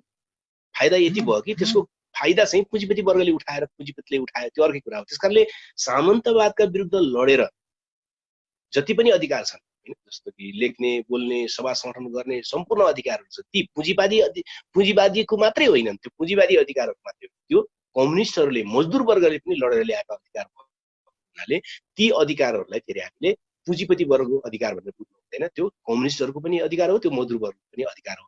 ती कुराहरू चाहिँ केही विषय चाहिँ पुँजीपति र पुँजीपतिलाई पनि चाहिने, मजदुरलाई चाहिने भएको हुनाले केही चिज सँगसँगै पनि प्राप्त हुन्छन्, त्यस्ता त छन्। तर कम्युनिस्ट घोषणापत्रले परिकल्पना गरेका मुख्य चिजहरू चाहिँ यहाँ सम्भव छैन, अहिले सम्भव छैन। त्यो लडेर नयाँ व्यवस्था निर्माणको प्रक्रिया मात्रै सम्भव छ। ल, आजलाई सकौँ। धन्यवाद। अन्तिममा कुमार पौडेलको प्रश्नसहित हामीले प्रश्न उत्तर सेसन चाहिँ सकाएका छौँ। मैले दाइलाई चाहिँ कुरा अनुरोध गरेँ भने मार्क्सवादी अध्ययनलाई थप गहिरो र फराकिलो बनाउनलाई केही पुस्तकहरू सुझाव गर्न चाहनुहुन्छ भने अन्तिममा केही सल्लाह सुझाव दिन सक्नुहुन्छ, कसरी अध्ययन गर्ने भन्ने विषयमा? कसरी अध्ययन गर्ने भने चाहिँ अहिले त्यो विषयमै कार्यक्रम गर्नुपर्छ, होइन। त्यो विषयमै कार्यक्रम गऱ्यो भने आधा घन्टा जति छलफल गरे पनि होला। अहिले त त्यति सम्भव नहोला, हामी पछि छलफल गर्दै गरौँ है। पुस्तक सम्बन्धी चाहिँ कुनै पुस्तकहरू चन्द्रलाई सल्लाह सुझाव दिन्छ भने? धेरै पुस्तकहरू छन्, अब अहिले भनेर त के साध्य हुन्थ्यो, कोसिस गरौँ है। हस्, धन्यवाद कमरेड राउतजीलाई। उहाँले आफ्नो महत्त्वपूर्ण समय हामीलाई दिनुभएको छ।